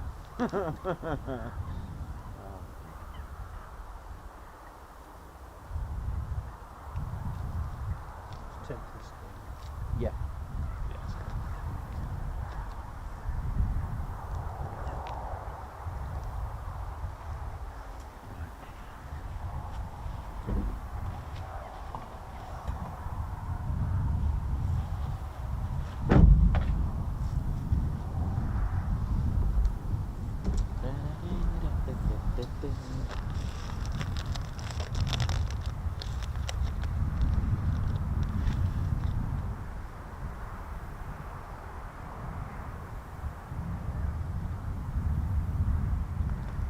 Two Dutch F-35s departed Reykjavik at 4 o'clock yesterday afternoon. That was the only flying in the afternoon. Oh yes, I forgot about that. Yeah, I forgot about they came as well. That was cool. But nothing else. So where's the other two? The other two MOs are still not fully sunk. Unless they slipped out the day before. Yeah.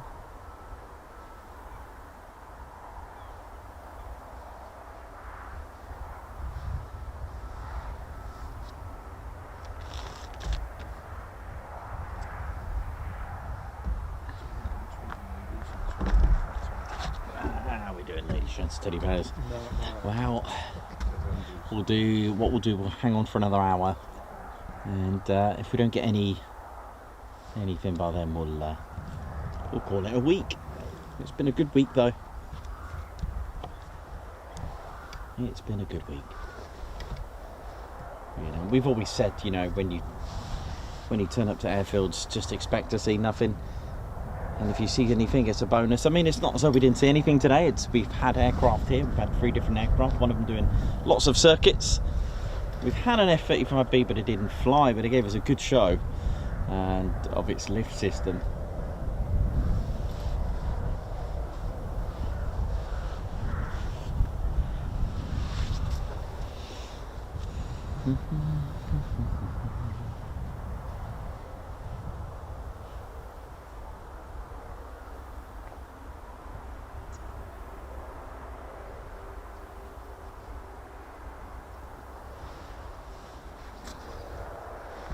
But yeah, thank you all of you who've supported the channel today. Thank you very much. So Kieran Barnes, who's that? Joined the Ted Coningsby Squadron. Oh yeah.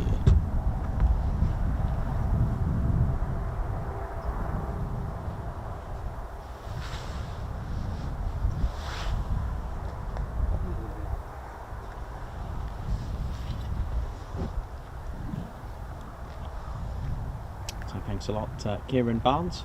High five. Welcome to the Ted Coningsby Squadron. Guards March. And Cody Whitlock. High five as well. Welcome to the TCS Posh Officers Club. Thank you very much. And, Nick Ward, oi oi, from the official Aviano Fight Club leader. Awesome day yesterday as always. And thank you for the chat first thing yesterday, Nikos Legend. Thank you very much. You're welcome anytime, mate, anytime. Babsar, high five to you. Thanks a lot for gifting a Ted Coningsby membership. Oh, yeah. Klaus Stein for Ted Smoked Salmon on Quiet Friday. Oh, bait, bless you. Thank you very much. Thanks a lot, Klaus. Thanks for the super. And Mark Moody, thank you very much.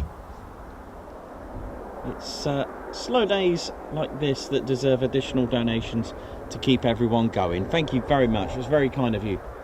Thank you very much. But yeah, unfortunately, we'll do one more hour. If there's nothing like chit chat by 14:30, we'll call it a week. I think and that's what we'll do. We've had a good week, haven't we, Ted? But, it does surprise me though, after all this time, if there wasn't going to be any movements. What you can get is the runway caravan, unless of course it's just open for any diversions. It could be a diversion station for Coningsby. If anyone's tuned into ATIS at Coningsby, it could be here that's the diversion, because sometimes you'll hear Lakenheath is the diversion. It changes all the time. There's always got to be a diversion airfield, so it's prepared. So if Marham is the diversion airfield for Coningsby today, then yeah, and that could be why it's just going to stay open all day without any movement. But Ted's just looking around trying to find aircraft. I know, mate, I know. Oh, he's off.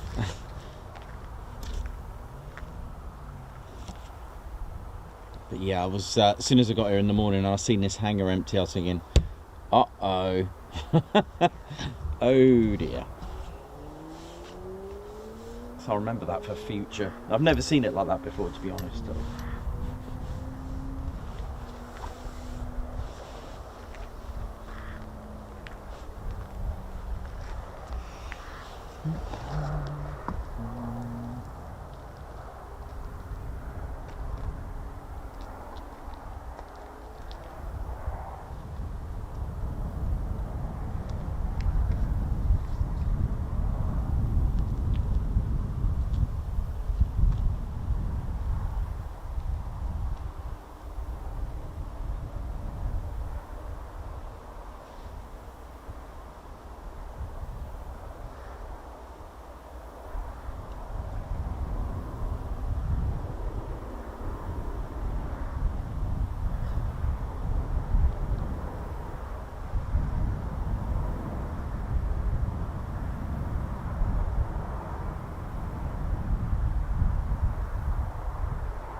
Yeah, it's good. It's a good idea.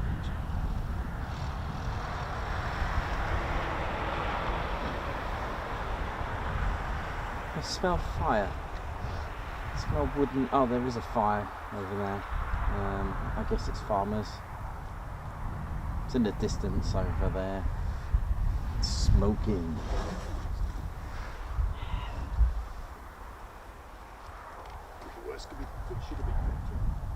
Oh gosh.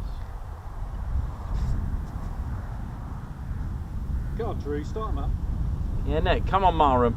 Come on, you know you want to. 617. Come on.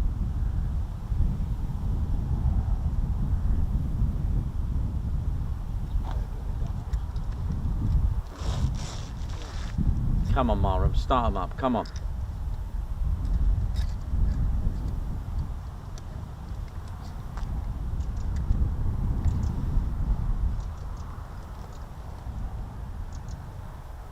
I think the worst thing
Come on, Marham. Gotta be 2 F-35s that'll go out nicely, even just a one. Yeah. Come on. Air test, doing well. Yeah.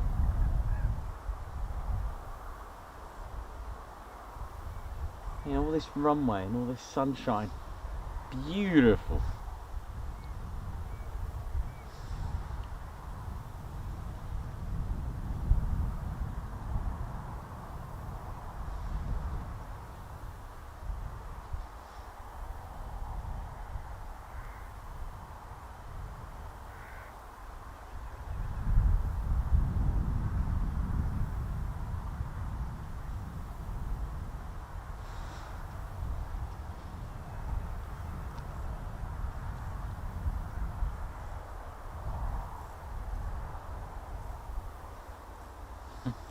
Stu Martin, how you doing? Yeah, Ted needs to make a call, but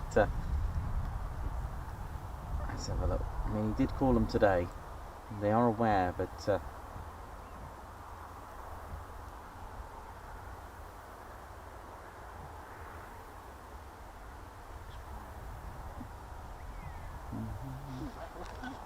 That's amazing. Look at that marks on that. where's that? A spider. Oh wow! It's got the cross on its back.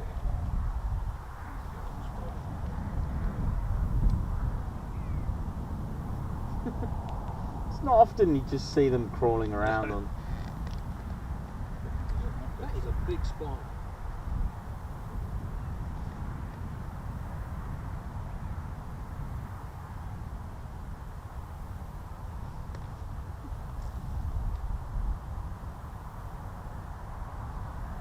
That is pretty cool. Just going back in the shade. Yeah, he's using the shade. I don't think they like light, do they? Is it spiders don't really like light? seems to be following the Oh, no, he's got lost. Sorry. Yeah, they'll crawl along. Where's he going? just turning you off before they get somewhere.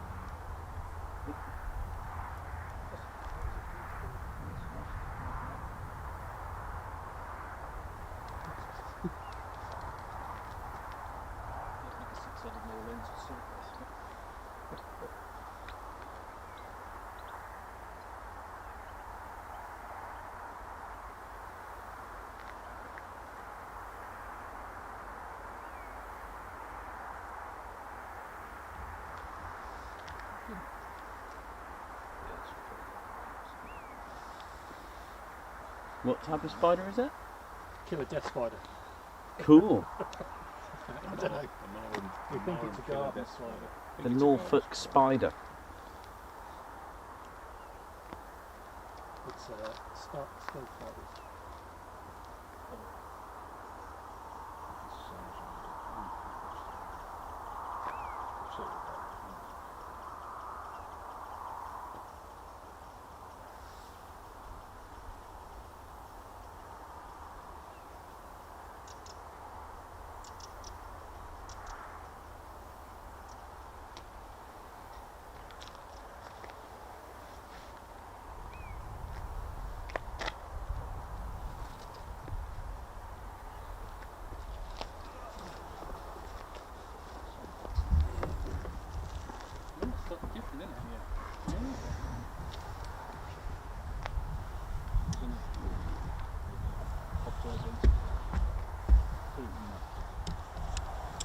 European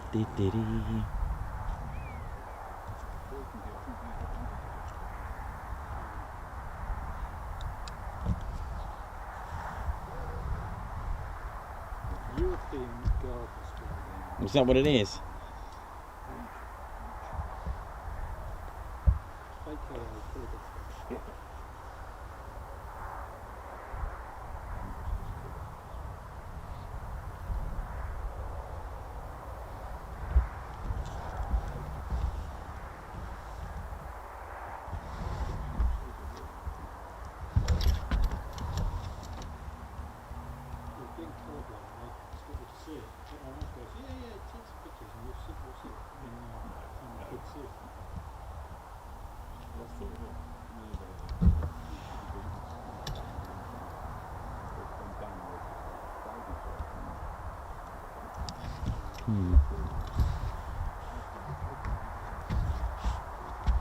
I've got a feeling that could be it, ladies and gentlemen. I don't think there's lots of people leaving.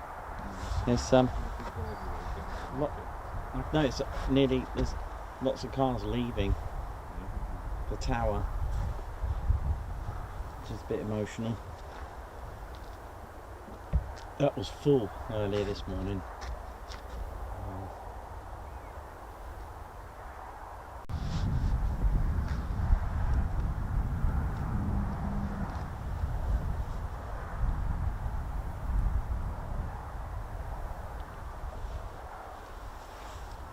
There's another one.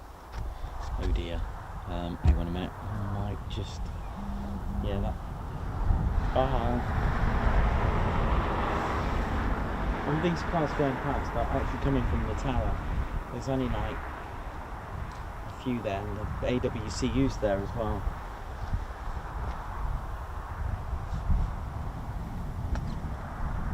Yeah. It's got all the signs to say. I don't think that anything else is going on.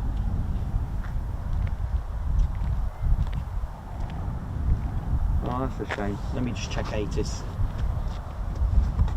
doesn't look good. Everyone's packing up. Thing is though, we did see an F-35 and it started up. Yeah.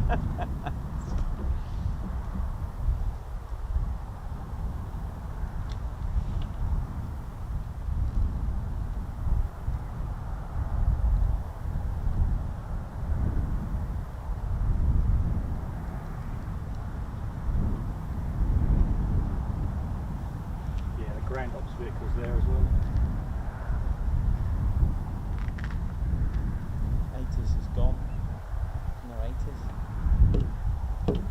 Is that it? That's it. Yeah, there's no ATIS. It just switched off. Oh, thanks everyone. Oh, there you go. That's it. Yeah, everyone's leaving. There's another car going.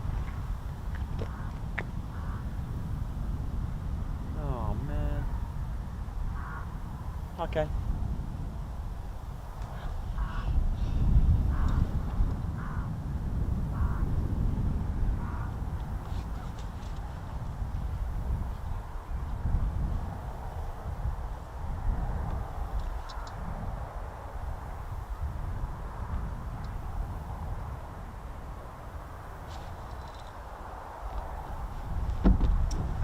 Okay, we'll call that a day then.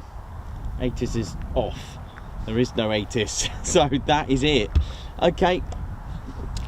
Good job, I checked actually.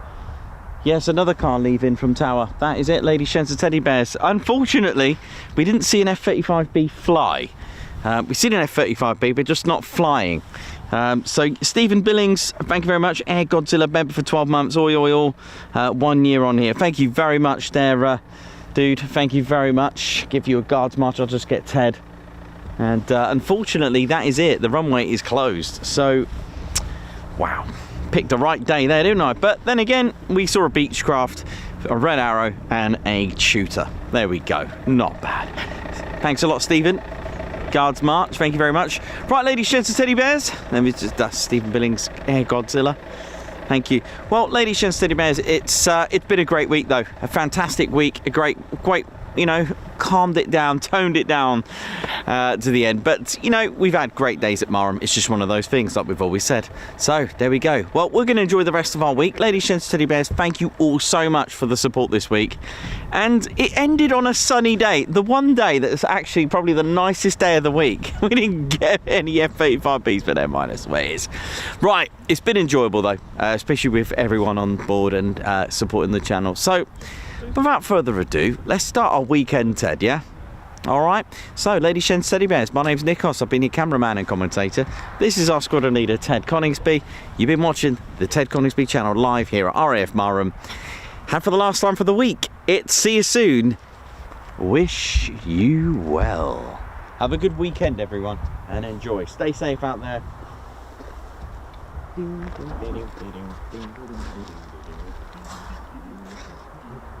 know, it's a big bumblebee, it's pretty slow.